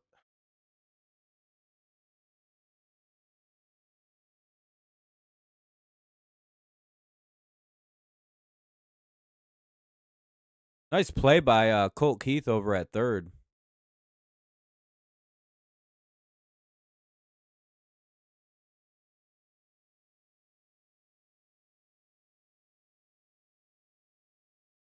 Colt Keith with a nice play at third. McGonigle moved over to short, and Baez moved over to second to compensate all the changes. So Baez to second, McGonigle to short, and Colt Keith comes in to replace Jahmai Jones, who pinched hit for McKinstry.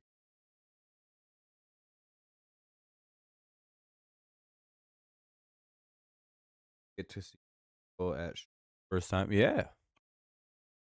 So 1. That's inside ball 1. 1-1.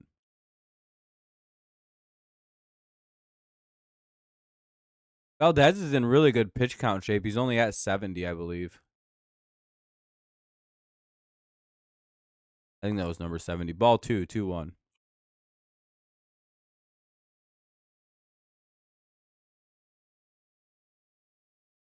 Yeah, he's at 70 now. Pretty good shape. If he can get through the 7 or the 6 here, they might let him go 7. I doubt it.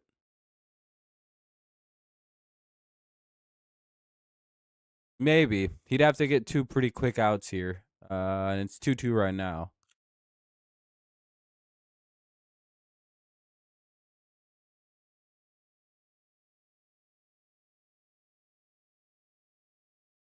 Ah, 3-2.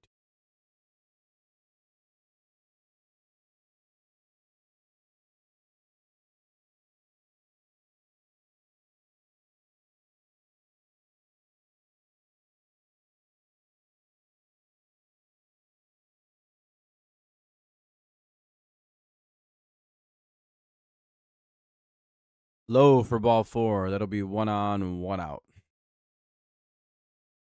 Probably be his last half inning.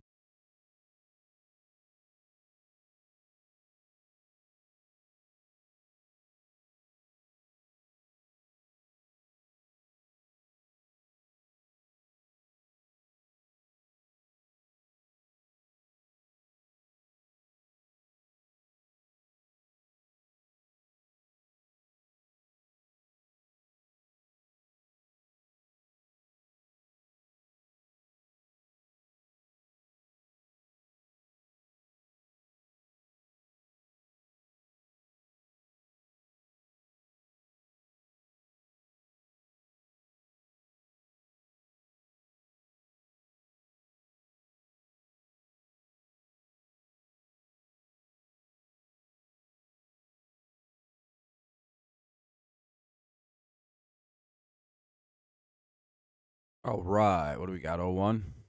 Oh, no. 2 away. Got the second.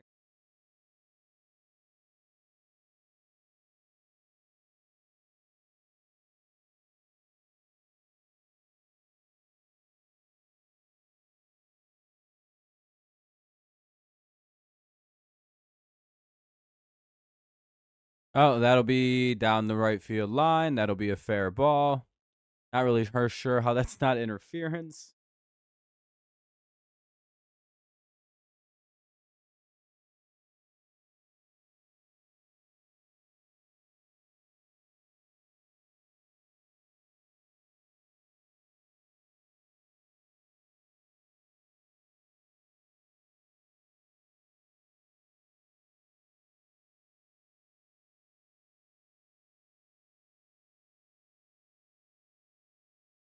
Yeah, no, there can't be a tie. They'll just play extras. Oh, that's a foul. Ho, that's a foul ball, just barely. 1-1. 1-1.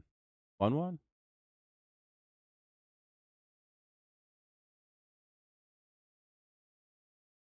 1-1. Oh, they just didn't fall on there.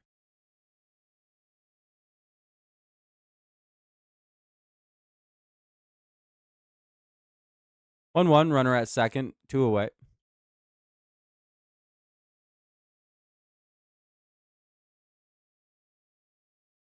Yeah, baseball doesn't really do ties.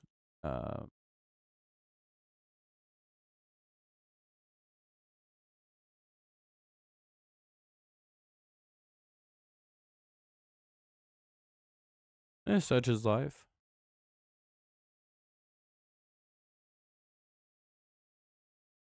1-2. 2-2.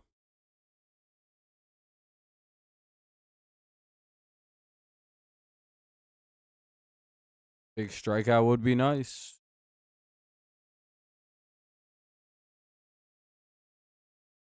End the day on a super positive note. Nope. And that'll be a double off the wall. 2-0 Padres. Runner at second. He threw it right down the middle. Now we're going to have to out pitch.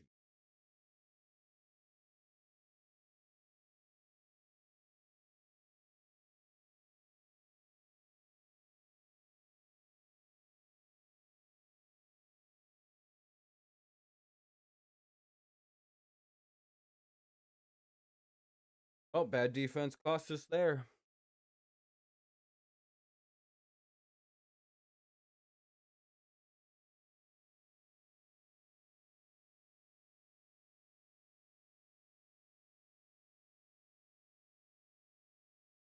By the way, the bad defense was on Dingler. I hope people are aware of who I'm blaming there.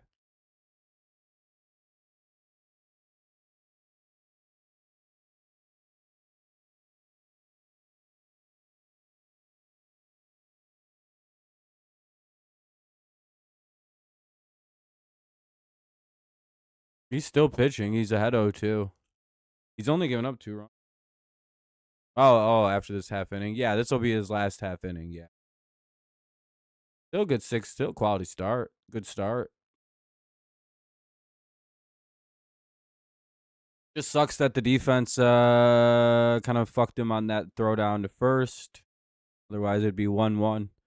And the offense has been non-existent tonight, so McGonigle, Dingler, and Meadows. Right now, the game's on the offense, not on the defense or pitching. That's our culprit so far this eve. I'll take a quality start every single day of the week. You get a quality start every game, you got a real good shot at winning every game you play.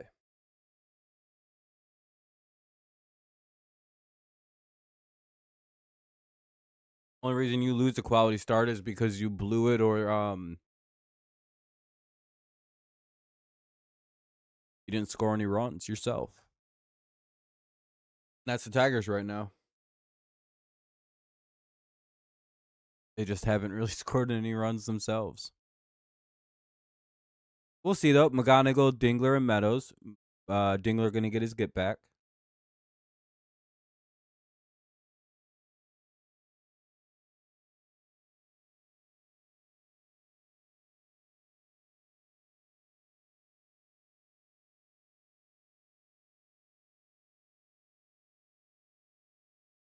Our bullpen's been great. There's only really been one game to base that off of.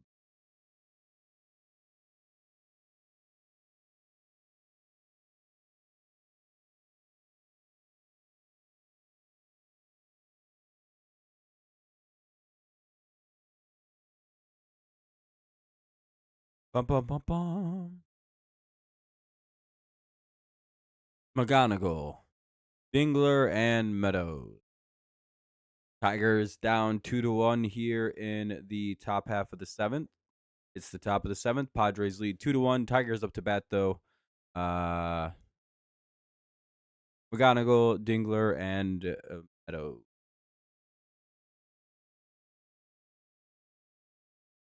And 1 pitch. That'll be a ground out, 1 away.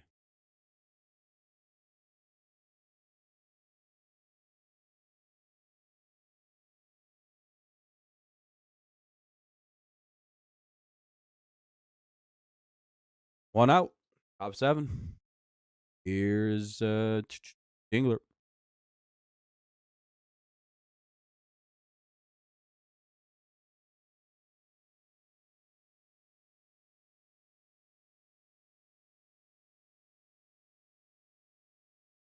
Wouldn't get used to me doing these late ass games. I'm not a big fan of them.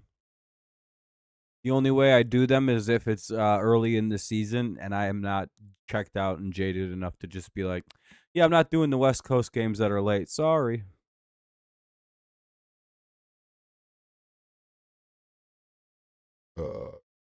Guessing you bet on them to win today. Kershaw was at the Dodgers game. Nice. Was he just watching as a fan? Or is he still playing? I thought he retired. Dingler down 1-2. I thought he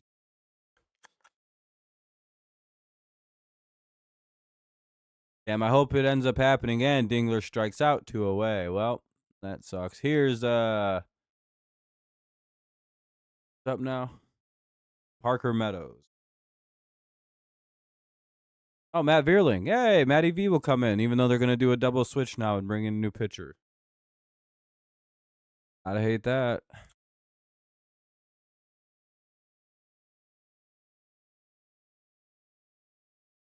Maybe they'll just pitch. Maybe they'll just go. No.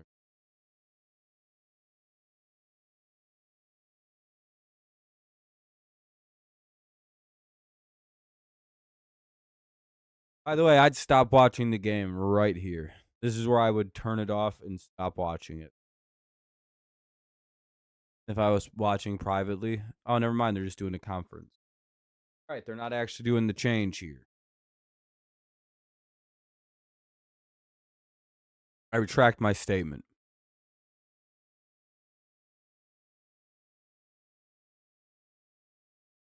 Ethical ball players in the Padres. We love that. We appreciate it. A non-dipshit team that understands you shouldn't blow your bullpen in the first 2 games of the season. Ball 1. The Tigers do for sure. We fucking can't hit right now. We have 2 hits. Hopefully fucking Vierling does something. He flew out. Oh, no, he grounded out. I don't know why that looked like it went into the air off the bat in my eyes, but it did. All right, we'll head to the bottom of the 7th. It's the 7th inning stretch here. Make sure you guys get up and move around a little bit. Get ready for the last 2 innings of the game here, potentially 1.5 innings. Cronenworth, Campusano, I don't know. Campusano. Tatis Jr., 8-9-1 due up. We'll see who the Tigers bring in to pitch because I'm guessing Valdez is all finished for the night. 7th inning stretch. I'm going to go rip a bogey a couple times. I'll be right back.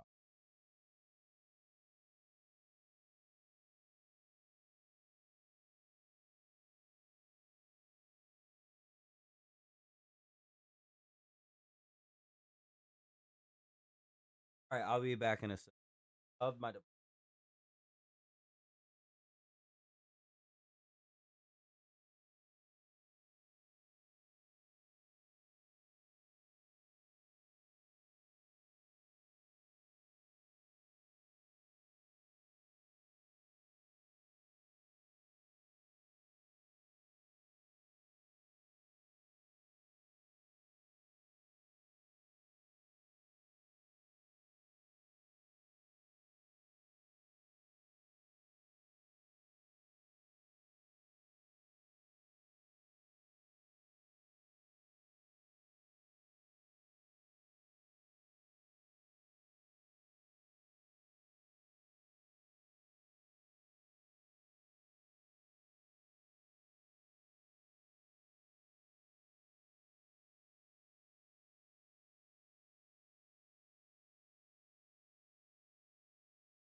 Ball.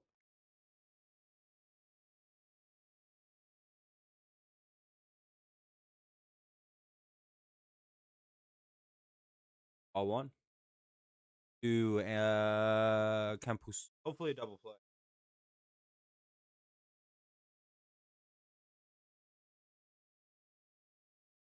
Let's hope for the double play here.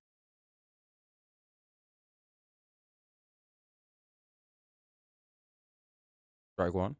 Just catches the bottom of the zone.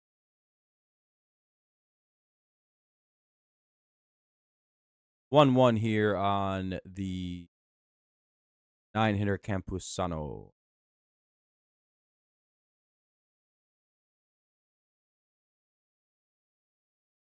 All one up. And throw strikes.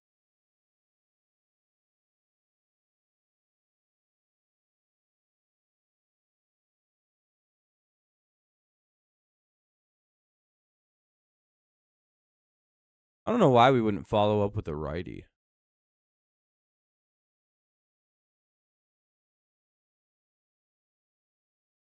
Especially with like the murderer's row of right-handers they have due up. I don't know why DeJesus was the pick. But hey, you never know. 2-2. And it's nothing to do with DeJesus specifically. I'm excited to watch him pitch. That was a really nasty strikeout. One away. But you know what I mean? Usually you'd I my own philosophy is like I think it's a good idea to try to go with as dramatic a different a pitcher than your starter that you have available. And usually that means you go with, like, if you got a righty pitching, try to bring in a lefty reliever, and vice versa. That's just like my own like basic philosophy. And if it's like someone who throws hard, maybe you bring in a guy with a little less mustard on it. Or if it's someone who throws a little like, you know, a little softer, you bring in a guy who really fucking brings it. And I like the tension that that kind of brings into everything. That'll be a foul ball. It's 1-1. I think it messes with the hitter's head, right? Like if you have a starter who throws a lot of fastballs and a lot of changeups, maybe you bring in a reliever who doesn't really throw those and he's like a breaking ball specialist. You know what I mean? From the opposite hand. That's like an idea pitching change, at least in my head. Of course, like obviously you want to go with matchups. 1-2. A win would be nice. I know people gambling need Detroit right now too. 2-1, bottom of the seventh. Padres got a man on and one out. Here's the pitch, and that'll be fouled away. Tatis stays just alive. Doing his best, whatever that thing is where the guy. I don't know what that's called. But that little,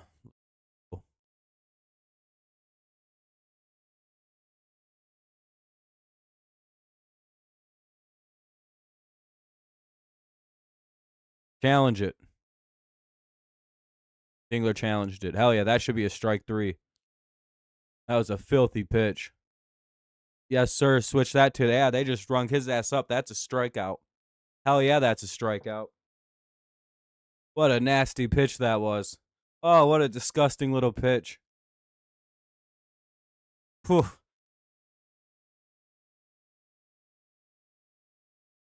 Dingler didn't even waste a second. He went bow. There we go. Tigers get a strikeout there. They get a strikeout on Tatis. Maybe DeJesus was the right guy. Maybe I'm about to eat shit on that matchup if I was talking.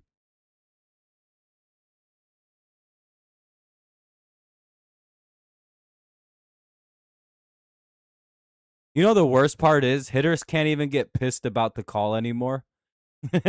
Because it's like, no, the machine called it an out. Oh, I love it. Dude, I love it so much. Because it's actually eliminated people bitching about the officials. If you go on like social media, one thing that's been absent over these past few days, the like people aren't really bitching about the umps. And DeJesus gets us to the bottom of the We'll go to the top of the 8th. Let's hope we can get some runs here. We'll have Baez, Carpenter, and Torres duo. It eliminates people bitching about strikeouts that feel close because the guy can just go, "Hey, is that a strikeout?" And everyone has to go, "Well, that was a strikeout." Okay. Good. I'm glad to see that it's working and everybody likes it. It's the greatest thing they've had. Some people believe it'll be full coverage ABS in the coming year.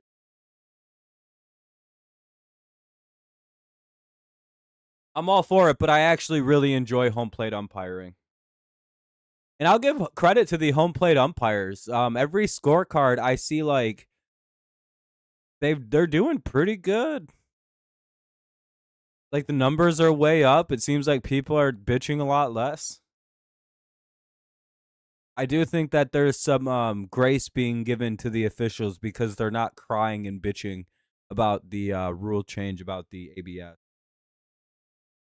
So I think people are like, well, at least they're open to it and they want to do better and actually like have a quality, like productive way of determining outs and things like. Oh, for the umps too, specifically, yeah. Hopefully, Tubby. Hopefully the Tigers do. I don't know how the Padres' back end of their bullpen looks right now, so I don't know. I'm guessing it's rock solid. Jeremiah Estrada comes into pitch.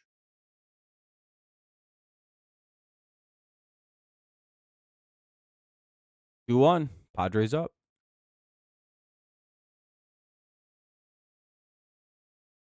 Yeah, we do. No matter what with ABS is only for balls and strikes. Check swings will always be determined by a person. Calls on the field will almost always be determined by a person. Um, it's so rare that the umps actually get a field call wrong. No, it's not, to be fair. Baseball will always need officials and umpires. Because they're damn near. I think they're at like 98% correct field calls. So there's no reason to get rid of them at that. It's just balls and strikes are too difficult for the human eye to bias. It's 0-2. Yeah, but that won't happen. At best, you'll get a full automatic ball strike zone.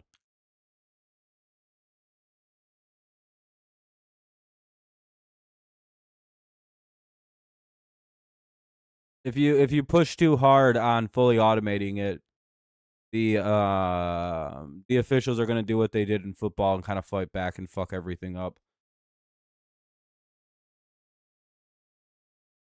Yeah, but nope. You're wrong, and I'll tell you why you're wrong. And you're wrong for a big reason. If the machine breaks or if the machine glitches, we don't need to be caught. Like, the umps are there to overrule it. In situations where they have full ABS, there's still a home plate umpire that calls balls and strikes. They just report what the machine calls, and they're there as a safeguard in case it says a ball right down the middle is a ball for some reason because it fucking glitches. Strike out, one away. I don't dude, I don't think you understand. Like, the game won't function without referees, dude. I don't know how to tell you. Besides, baseball will just have field umpires because they don't get anything wrong. Like 98% correct. Are you Bron, don't take this the wrong way. Are you dumb? You're just saying random shit that has nothing to do with what they're going to do it to save money. Why haven't they done it already? They can already do all the things you're talking about. Go ahead, explain it. Why are there still field umps? They could just have fucking a computer do it right now.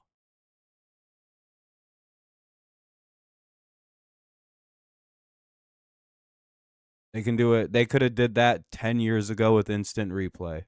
Hell, they could have did that in 2000 when the I don't know how old is instant replay in sports? Like fucking 40 years old. Wait 3 years. Yeah, I'm sure, dude. They've had instant replay in professional sports since like 1990. Baseball didn't add that shit in until 2012. I don't think you understand the sport you're talking about. 4-1, they'll put a man on. The only reason they're doing ABS is to shut people the fuck up from bitching too much.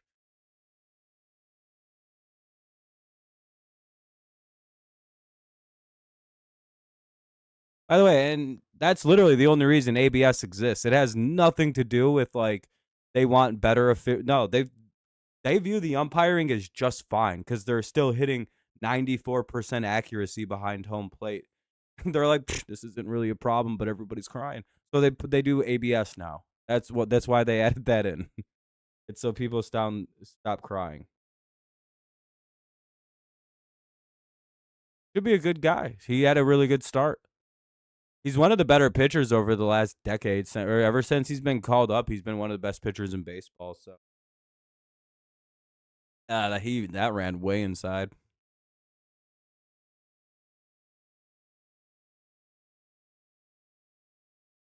That's why there's instant replay in professional baseball, Braun.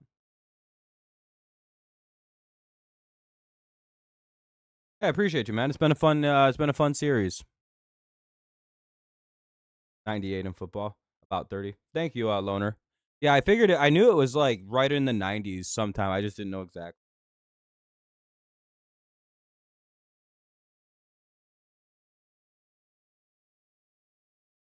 Rooting for y'all? Hell yeah, man. Tigers could always use more fans. They're a good little franchise.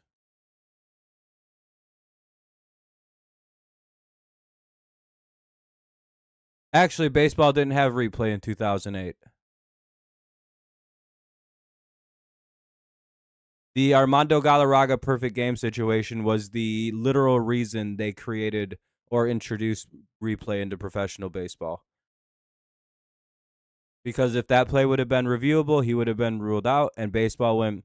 Yeah, we can't have that happen. Actually, we got to add in instant replay.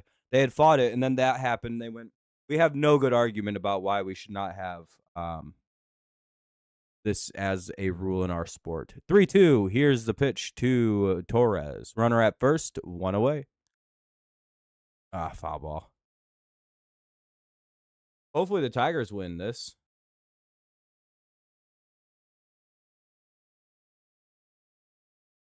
The Tigers? I hope they win the fucking World Series. That'd be really nice. Padres could too.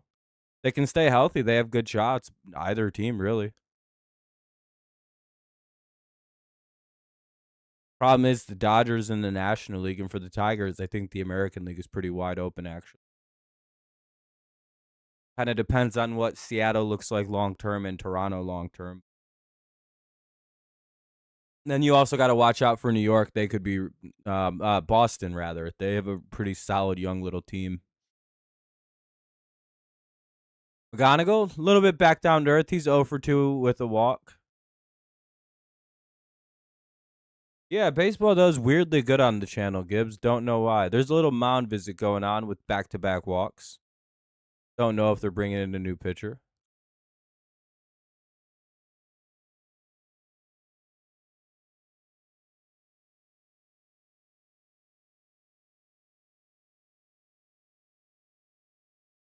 Yeah, when did they switch it to allowing fielding decisions? Is what we're talking about. Was it the 2009 season?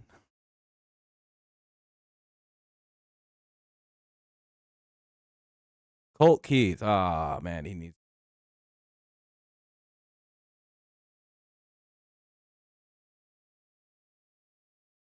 So we'll see what Keith can do. Hopefully, he can drive in a big hit.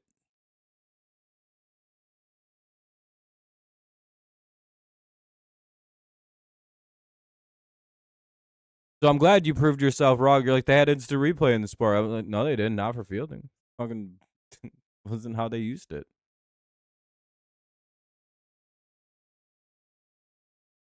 Riley Green bats next.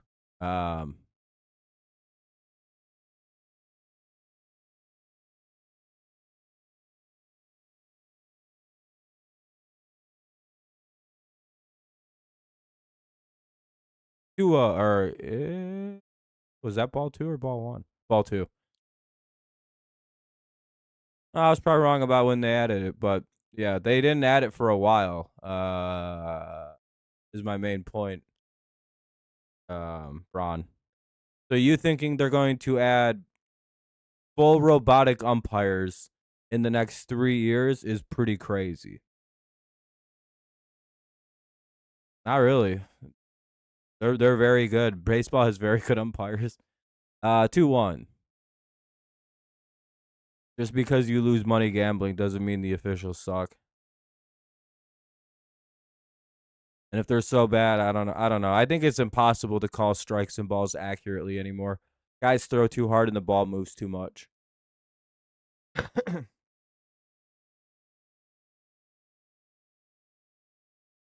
So they're gonna not have a single umpire on the field next year. What level of baseball do they not have any umpires on the field for? Is that in the American Baseball League? 3-1. No, they expect them to be 97 or better in pro baseball. The reason that they have ABS now is also because it's 94. So the balls and strikes were a little too low. 3-1.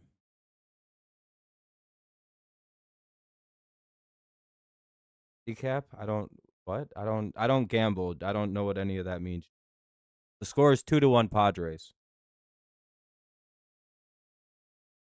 Bases loaded, one out. Tigers need a big hit from Riley Green. Can he do it?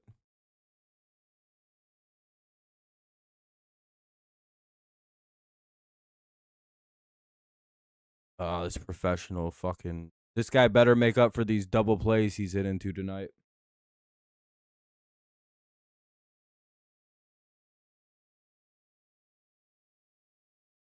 Just a single, dude. You don't gotta fucking hit it 900 feet. A base hit gives us a lead. Please just get a single. Got really good speed. Actually, I think.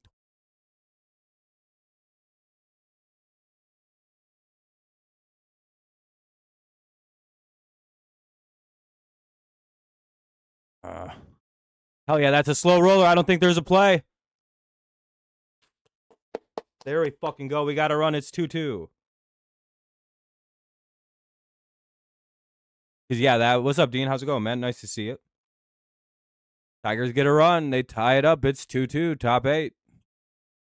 Bases remain full for Spencer Torkelson. He's already got a big hit today. Maybe he can add another.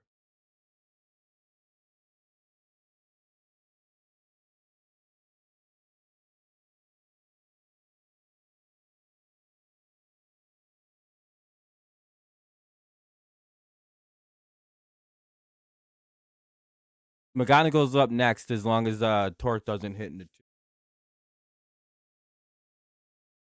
So 1. Torque wants to hit a fucking bomb, dude.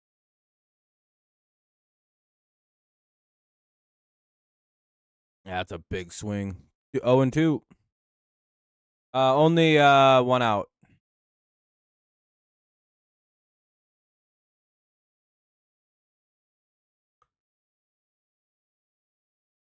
Hope Torque shortens up here and just fucking tries to poke it in the left field. Double would be lethal right now.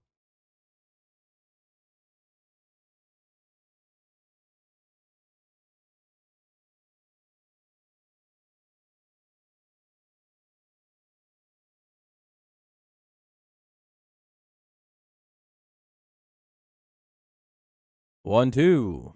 He struck. Got blown away. Here comes Kevin McGonigle. I don't know if they're going to do a pitching change here to go for a lefty on lefty with the rookie up. Bases loaded, 2 away. Yeah, they're going to pull. Oh, I hate.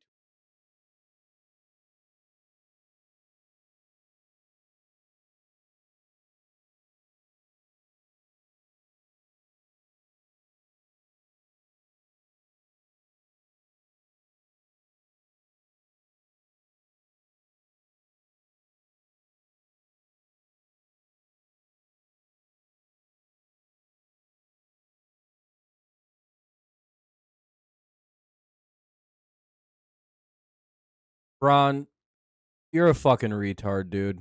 Full offense. You should not watch my channel. Wandy Peralta's coming in the game. You're genuinely one of the dumbest people I've ever talked to on this whole YouTube streaming experience I've done over 10 years almost. And it's not because like you're like dumb, it's because you're like extremely like below, like you're just a below average intelligence guy who thinks he's like a genius. And it's just so annoying.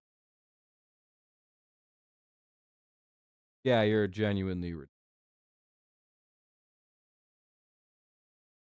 Yeah, you're fighting me about like robot umpires right now.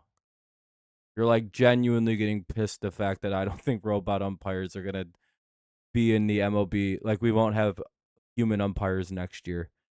You know that's what you're fighting me about, right? You're genuinely mad at me right now because I disagree that there will not be robot umpires next year. You've been yelling it about this for like an hour now. No, I've responded to every single thing. We've been talking about robot umpires for like 35 minutes, dude.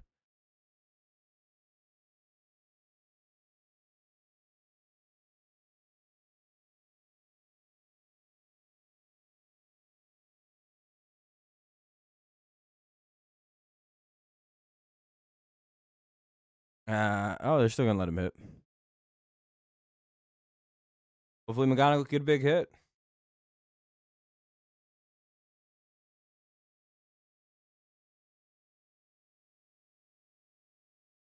I have no idea who they are or what it is. You should not use that vague of language about that's the most ever, dude. You're a real smart guy, Ron. Because they've spent a decade researching automatic balls and strike zones, and after implementing it throughout, I don't know, the last 8 years in the minor leagues and in independent baseball, they've decided it's good enough to bring to the major league level now. So unless they've been secretly testing like full robotic umpires in leagues that I've never heard of, because I follow this kind of stuff, there's the like they're not bringing in full robot umpires next year. Dog, you can know what rules are coming to Major League Baseball if you watch the American Baseball League. No, they don't. They have umpires on the field. You know, the only difference is they have a fully robotic automatic ball and strike zone where the umpire stands there and goes strike or ball. And the only reason, and he just reads off a clicker. And dog, that's like it. That's still probably 8 years away.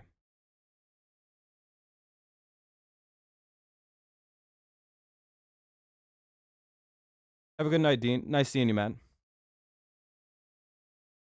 We got 2-2 on McGonigle.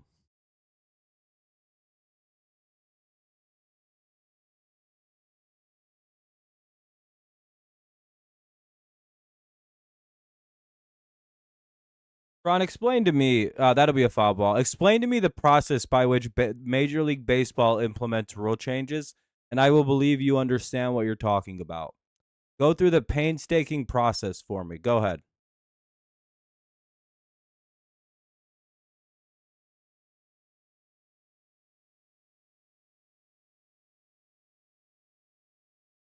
If you miss a single step, I will disregard every single thing you just said the entire night. Anyway, McGonigle staying alive, another foul ball. It's 2-2. No, you have to do it right now. I don't care. If you're going to go look it up, I don't give a shit. You don't know what you're talking about. Please stop. I don't have to look it up. They research it. They implement it in independent baseball leagues. They bring it to single A. They bring it to double A. They bring it to triple A. Then they bring it to the major leagues in the preseasons. And then the following season, after a successful preseason launch, they bring it to the regular season. It's a very easy process. It's 1, 2, 3, dude. If you don't know that off the top of your head, please stop talking about the development of the rules. There is nothing in the American Baseball League or any level of minor league or professional baseball that the Major League Baseball pays for that says robotic umpires are coming. They're not. It's just not something in the pipeline. It's not something they might be researching it right now. They may be in like year 2 of researching this, but they do it for about 10 years before they implement rule changes, which is why nothing ever fucking changes in baseball, because they run it through all of their professional leagues, then their minor leagues, then they bring it to the preseason. So you're a very long way away. So I was you don't know what the process is. Dude, they just did this with the automatic balls and strikes, and you don't know this. Like, we all know the process because we watched it happen with the like automatic ball strikes that we see today. We all watched them talk about it for about a decade. Then they brought it to the American Baseball League. Then it went to Double A, Triple A, and then last year it was up for the preseason. Now it's in the majors this year. We all just watched it, and you don't even know that process, and it just fucking happened.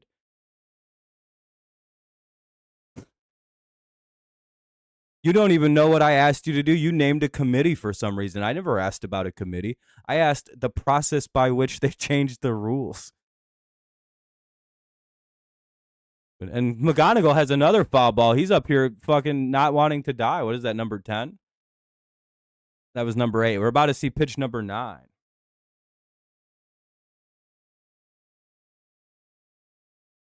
They talked about ABS for about a decade. Actually, it was a big debate about bringing automatic balls and strikes into baseball. It was a huge debate.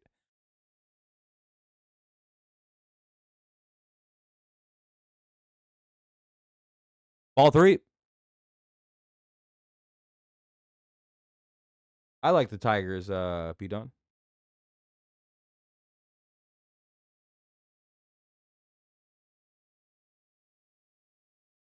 Come on, ball 4 or a hit. He's rewarded with the hit into the gap. No, it's going to be a single. That'll get 1 in. Oh, that's going to get 2 in. Did he clear the bases? Did he clear them? No, runners at first and third. Let's go, Kevin McGonigle. 4-2 Tigers.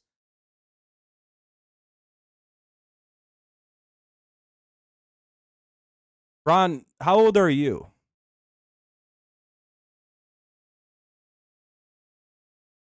Oh, yeah. Hopefully we can pull it off for you. The legend of Kevin, Clutch Kevin, continues.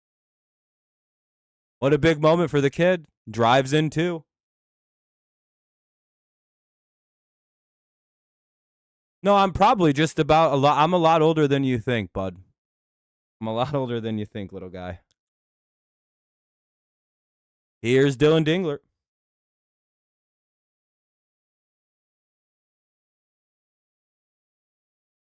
And that'll be a base hit by Dingler. That'll get a run in. Runners at first and third yet again. Tigers go up 5-2. We're after this bullpen's ass.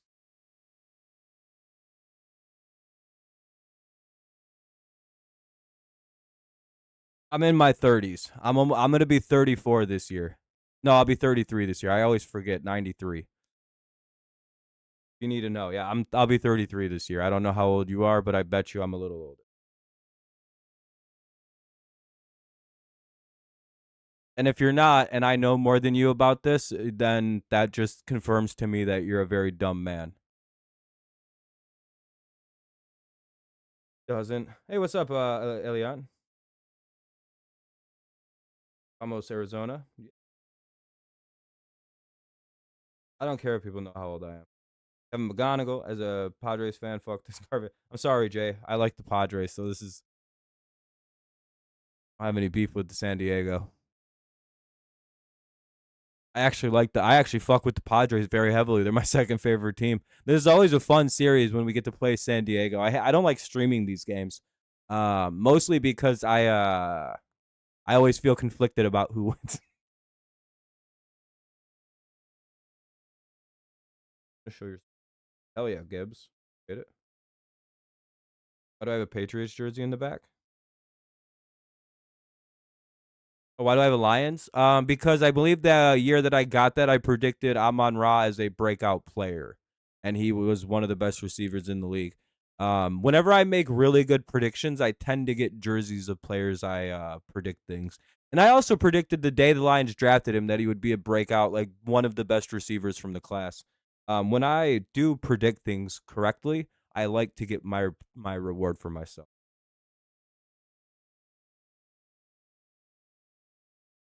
No, the Tigers are, yeah, but the Patriots are my favorite football team.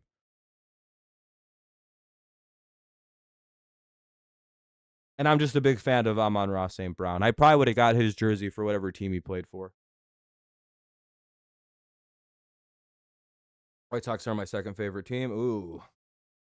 That's a little tougher to think. I'm fine with AL NL team. I couldn't never like another American League team. I don't fuck with any. Goff, yeah, Goff.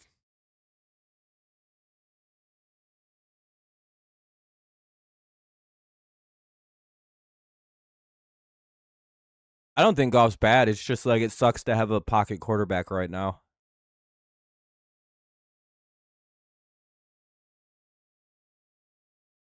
Goff isn't a problem. He's as good. He's the best version of a pocket passer you could probably have in the NFL right now. Um, like a pure pocket passer. Um, but I'd still prefer a more mobile quarterback.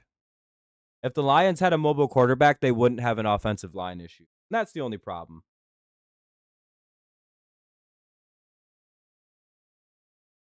Goff is great. Um, if the Lions if he was a little more mobile, the line would be just fine.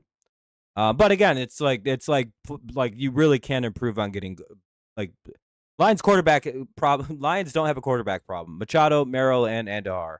Last year they had an O line problem because their run game died behind that offensive line.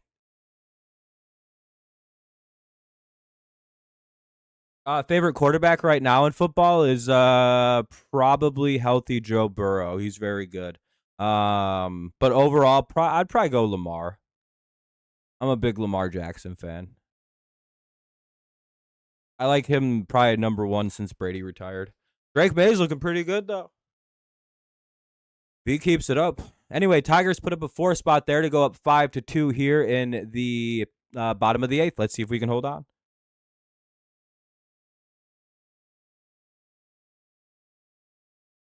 Is that a pocket? Is that like a running quarterback that they can kind of stash and develop? Shohei Ohtani. I'm not. I think Judge sucks. He's a power merchant. Actually, that's not fair. Judge is a really good hitter. He's just insanely not clutch like Barry Bonds. So that's not fair.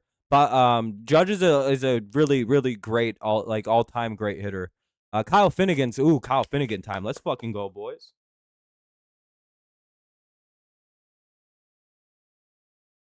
I'm a huge Burrow fan. Burrow's good, but I don't know if he's kind of like a receiver merchant. You know what I mean? I don't know. I think I've seen Lamar win MVP with some real dog shit receivers. Judge is fine. I just think Shohei's a kind of generational type of talent, and I know people say that a lot, but it's like right now he's the only guy that's hitting and pitching because mostly because Major League Baseball didn't let guys be hitters and pitchers until Shohei Ohtani. Otherwise, we would have probably had a ton of guys who did that.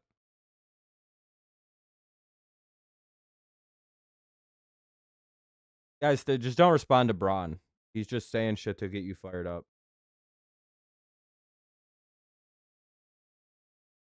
Great quarterback. Yeah, Lions eventually will need to get a backup. Goff's kind of getting a little older. He's in his early 30s. He got drafted really young. Goff did. So he's been in the league a while, but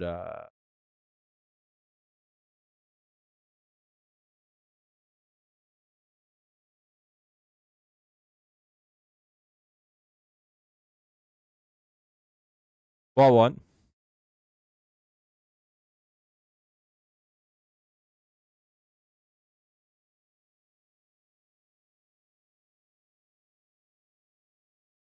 I don't. He's just saying Goff's got close eyes, dog. I don't. That shit. That's not even real analysis, dude. It's just he's just going. Goff's eyes are really close. He got fetal alcohol syndrome. He can't play quarterback. Meanwhile, if you like look at a picture of Brady, Brady's eyes are the same fucking distance apart. It's just like, what are you talking about, dog? That shit would have been a problem long before the NFL.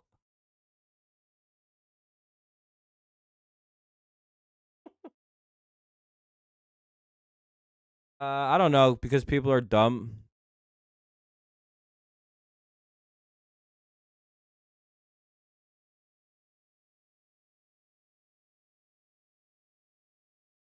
Wasn't Goff statistically like the third best quarterback in football last year?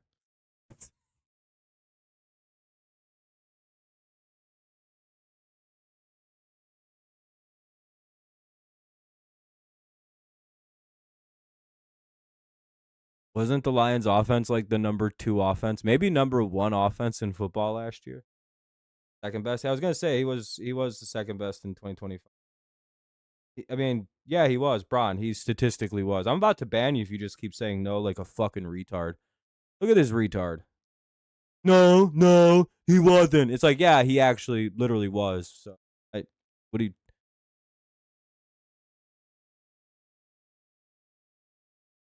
All right, yeah, I'll just get rid of a spammer. Bye.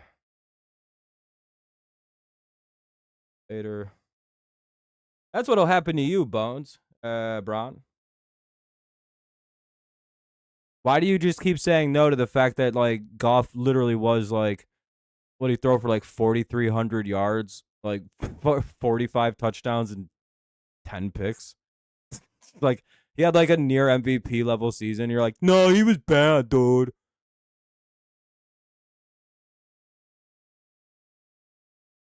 Maybe not 40 touchdowns. It was like 37.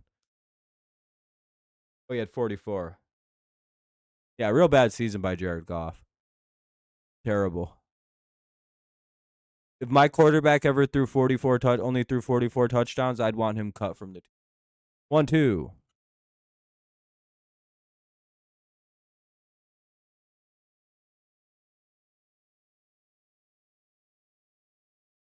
I don't have MLB The Show. I don't have a console.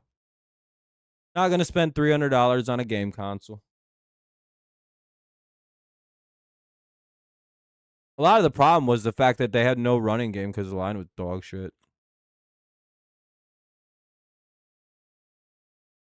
Which is why they had no ability. Like the Lions' biggest problem is they couldn't score in the red zone last year. And that directly relates to issues with the run game. No, I don't sports bet.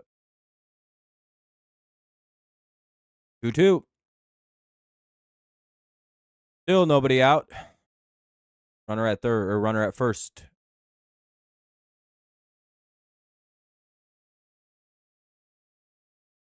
Yeah, the issues with the safety too. Yeah, the defense was the secondary was shot.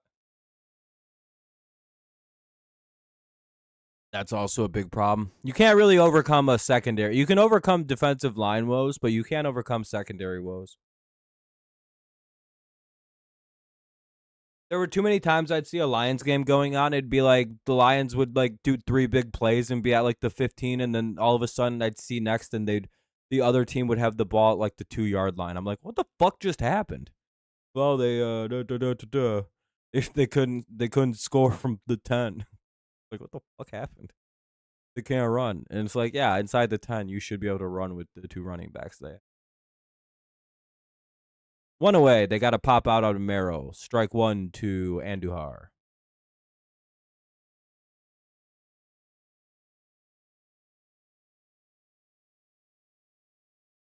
Big Lions fan because they've been fine. Good reason to be a fan of a team. Ball. Bit low. 1-1. Double play here would be really nice. Bucks over at first. Is that Machado?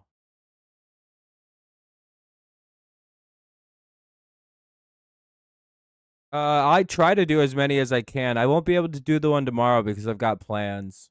I will be live again Monday. Should be able to do Tuesday. Can't do Wednesday. 2-1 count.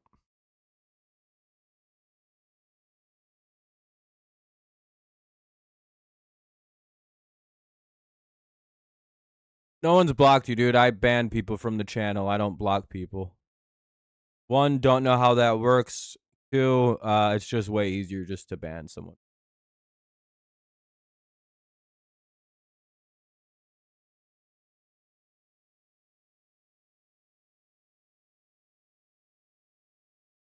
You're just annoying. You haven't really broken any of my one rule, which is you're not allowed to spam. You got real close with all the dumb no's you were doing. I'll let you know.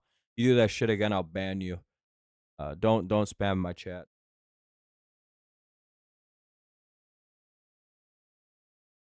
Only rule. Tigers rookie has a spirit tie cop. I hope so, Ocean. Can only hope. You're on spring break next week? Hell yeah, man. Good shit. That's a late spring break for a college.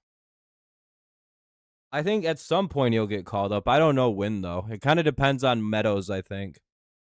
If Meadows keeps it up, that's strike one. That's a big swing and a miss by Lariano. Nice pitch by Finnegan. It was a nasty ball to pull on him.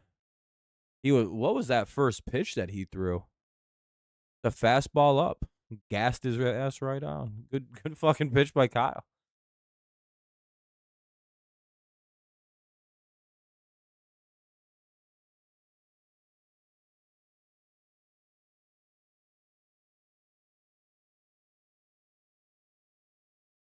Gotta get Lariano here.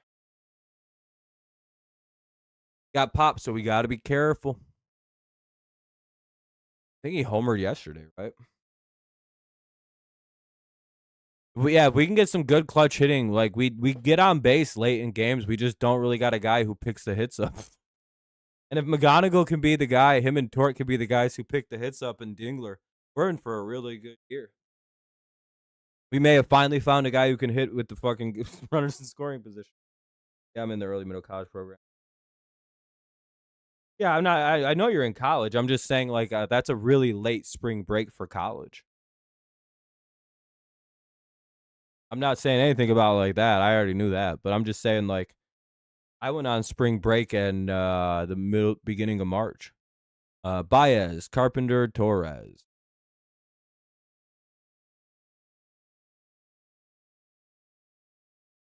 Usually they do college first, so that way they're not at spring break as time is.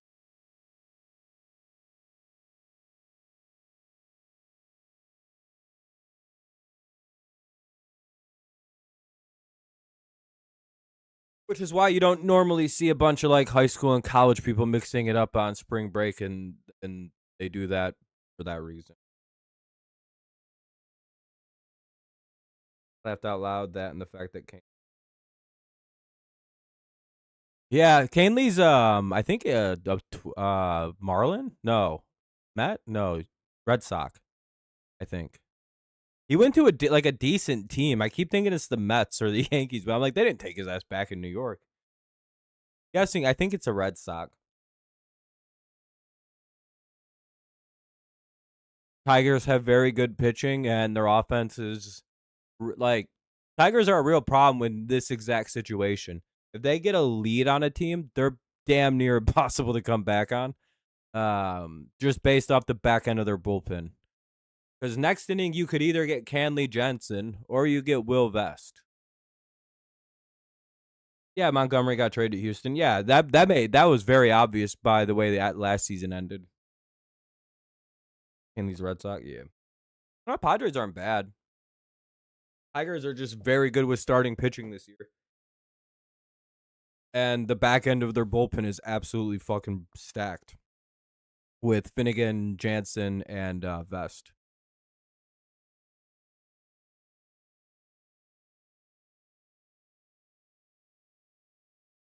All right, Baez up to bat. Baez, Carp, and Torres. Why do I like the Padres? Because when I was growing up, and I usually like to pick a second team, in all sports. So after I became a Tigers fan, I was watching games, and I kept hearing about all these pitchers. When I started watching baseball, Greg Maddux was a member of the Padres. Trevor Hoffman was a member of the Padres. I believe Jim Edmonds had either just played there or was in his last year with the Padres. I believe a young Chris Young, a young Jake Peavy were on the Padres that year. And I fell in love. I love pitching. Pitching is my favorite part of baseball. And I watched a lot. I just was able, for some reason, a lot of their games were on TV because I'm pretty sure Trevor Hoffman and Greg Maddux were both like setting records that year. Um, and I genuinely fell in love with the Padres and Jim Edmonds as well. Um, Jim Edmonds was on a video game, wasn't he? Like If I'm not mistaken, Jim Edmonds is maybe 2K baseball, maybe one of the early shows. But like Jim Edmonds makes one of the sickest fucking catches in the intros. And I was just like really drawn to like those kind of players in the field. And I really liked really good pitching. Maddox is my favorite, maybe all-time pitcher. And then Trevor Hoffman's my favorite closer, more so than Mariano. It was MVP baseball, that's right. So I really liked the Padres, and they were fucking ass my entire life until like 5 years ago. just among the worst fucking teams in the league until about when Teller took over. Actually, about what 10 years ago. They turned it around pretty good ever since then. I didn't play MLB Blitz. Randy Johnson's fun. Randy Johnson just didn't feel like a real thing to me because of how hard he threw. That'll be ball 3. Carpenter has a full count. I didn't throw hard when I pitched. Jansen is warming up, by the way, so Jansen will pitch the 9th. Yeah, they won it against the Padres. Yep. Oh, Michigan State lost. Damn. Did Michigan beat Alabama today? That'll be ball 4. We'll get a man on. Maybe we pick up a pickup run. Damn, they challenged that and it was state of ball. Hell yeah, we won back-to-back challenges. Yeah, everyone's seen that.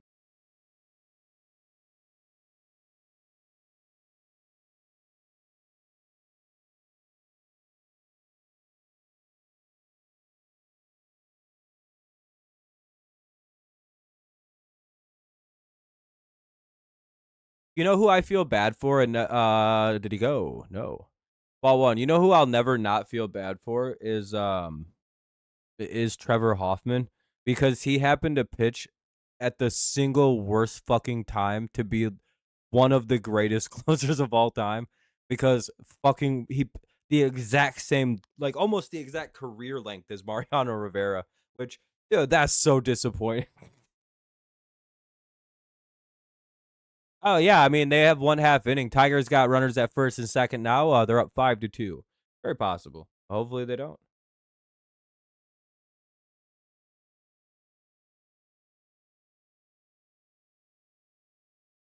I feel like I just fucked my whole mic up, but I don't think I did. All right, we're good still. We're good.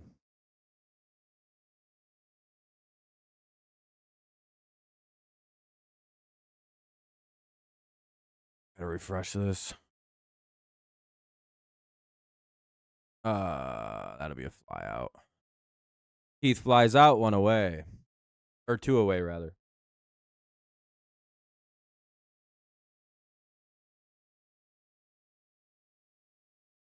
Duke, Kansas, UConn, St. John's. Yeah, that's a tough one. Yes, Michigan won. It was actually probably good. They were playing a pretty Alabama. I don't even know how that guy was allowed to play. Player they have.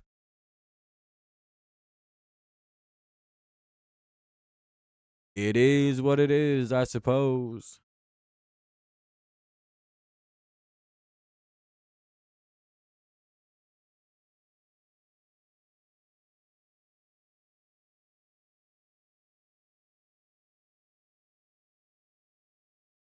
All right, here's Riley Green. Get a big RBI in his last at bat, tied the game up.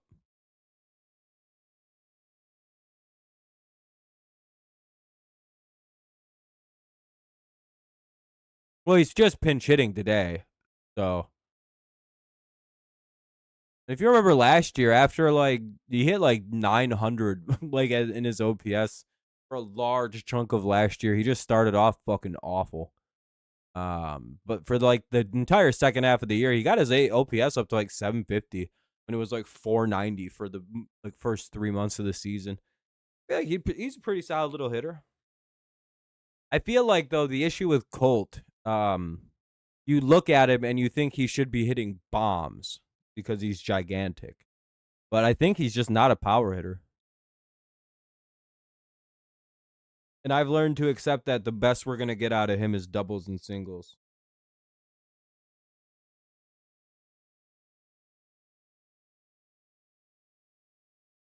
That's good. At least he's not striking out.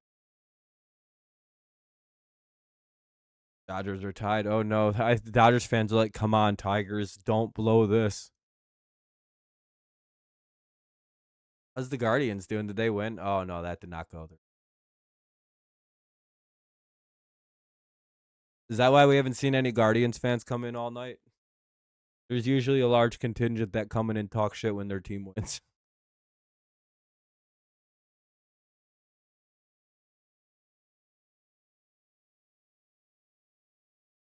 I actually kind of agree with that pitch. I think there's only like 4 or 5 different pitches you actually can throw.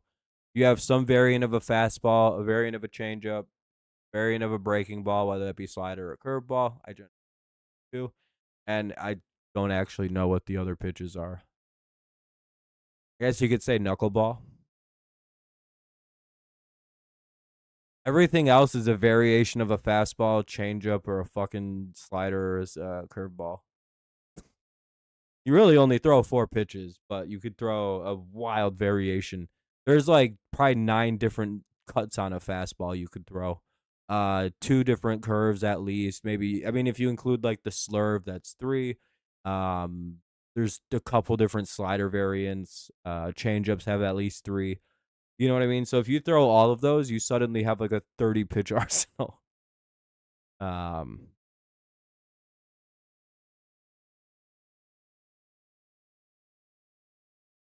yeah, it's not about speed. It's about where you put the ball at the major league level. Speed helps. It's certainly a lubricant to pitching well, but Greg Maddux threw like 90 miles an hour on a good day, on a really really good day, and that was them juicing the speed gun up by 5 miles an hour probably.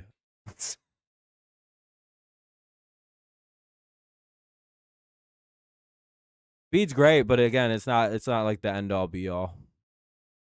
The greatest pitcher of all time, maybe Maddux. He didn't throw hard at all.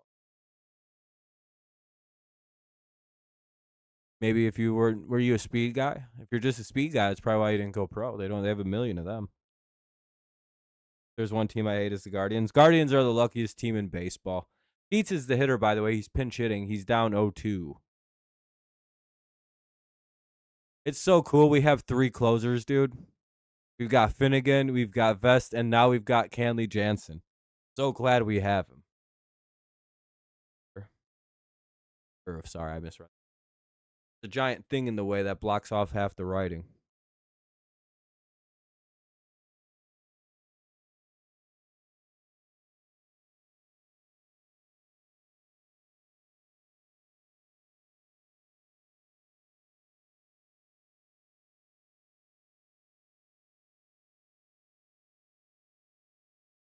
Who had Justin Verlander? The Padres? Who are you? Why didn't they challenge that call? Strike 2. He threw a 12-6 and a 10-5. Not bad. Was that your more traditional curve? Is the 10-5? Yeah, the Tigers do. Yeah. They signed him back. He's not pitching tomorrow. Our Jack Flaherty goes tomorrow.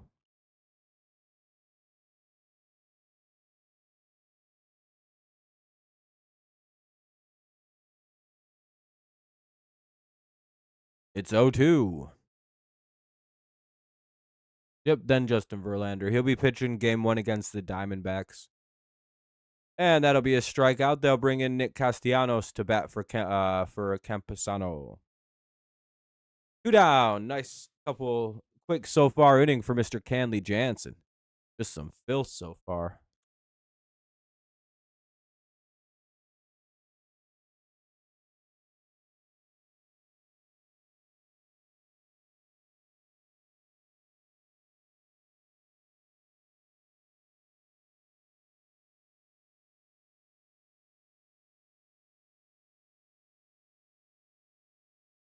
Damn, Jansen's almost at an immaculate inning. If he's like 1 pitch over like perfection right now. If he gets a 3-pitch strikeout here on Castellanos, he missed a immaculate inning by 1 pitch. Oh my fucking god. He's at 7 pitches and 2 strikeouts right now. Unbelievable, dude. Strike 1.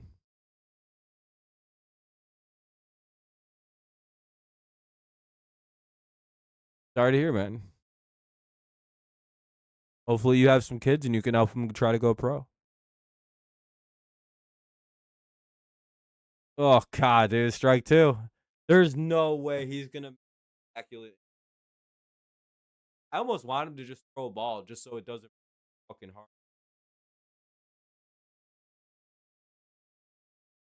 Almost just gotta witness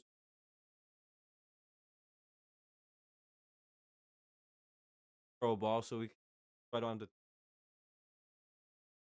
I'm him, I'm just throwing a ball anyway because I'm not about to miss it. Thank you. Holy shit, that makes me feel a lot better. And if I'm him, that makes me feel a lot better too. Like, fuck it, I'm not missing it by 1. I'll miss it by 2. We really almost just.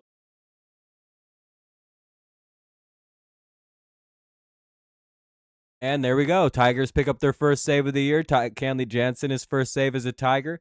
The only team that ever fucked his ass up was the Tigers, so he joined us.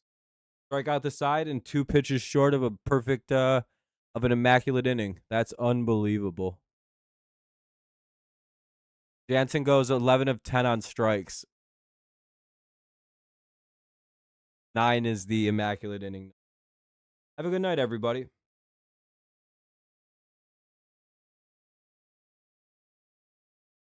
To Jansen, he's on 500. Watch. That's big. That's big. Yeah, have a good night, everyone, if you're taking off. Good night for the Tigers. The offense was slow until the 8th inning. And then once again, young Kevin McGonigle comes in huge. Has a 2 RBI single that drove in the 2 like huge go-ahead runs. Dingler scored another one. Riley Green scored the game tying or hit the game tying run in. What a good night. Framber Valdez has a quality start in his Tigers debut. Goes 6 inning, gives up 7 hits, only allows 2 runs, 1 earned, 1 walk, 5 Ks. Very good night. Bullpen solid. DeJesus gives up nothing. Finnegan gives up nothing. Jansen gets a big save on 3 strikeouts. Really just a phenomenal effort. Tigers start 2-0. They win the series here versus the Padres. Tomorrow they go for the sweep. I won't be able to stream tomorrow. Yeah, that was the bottom of the 9th.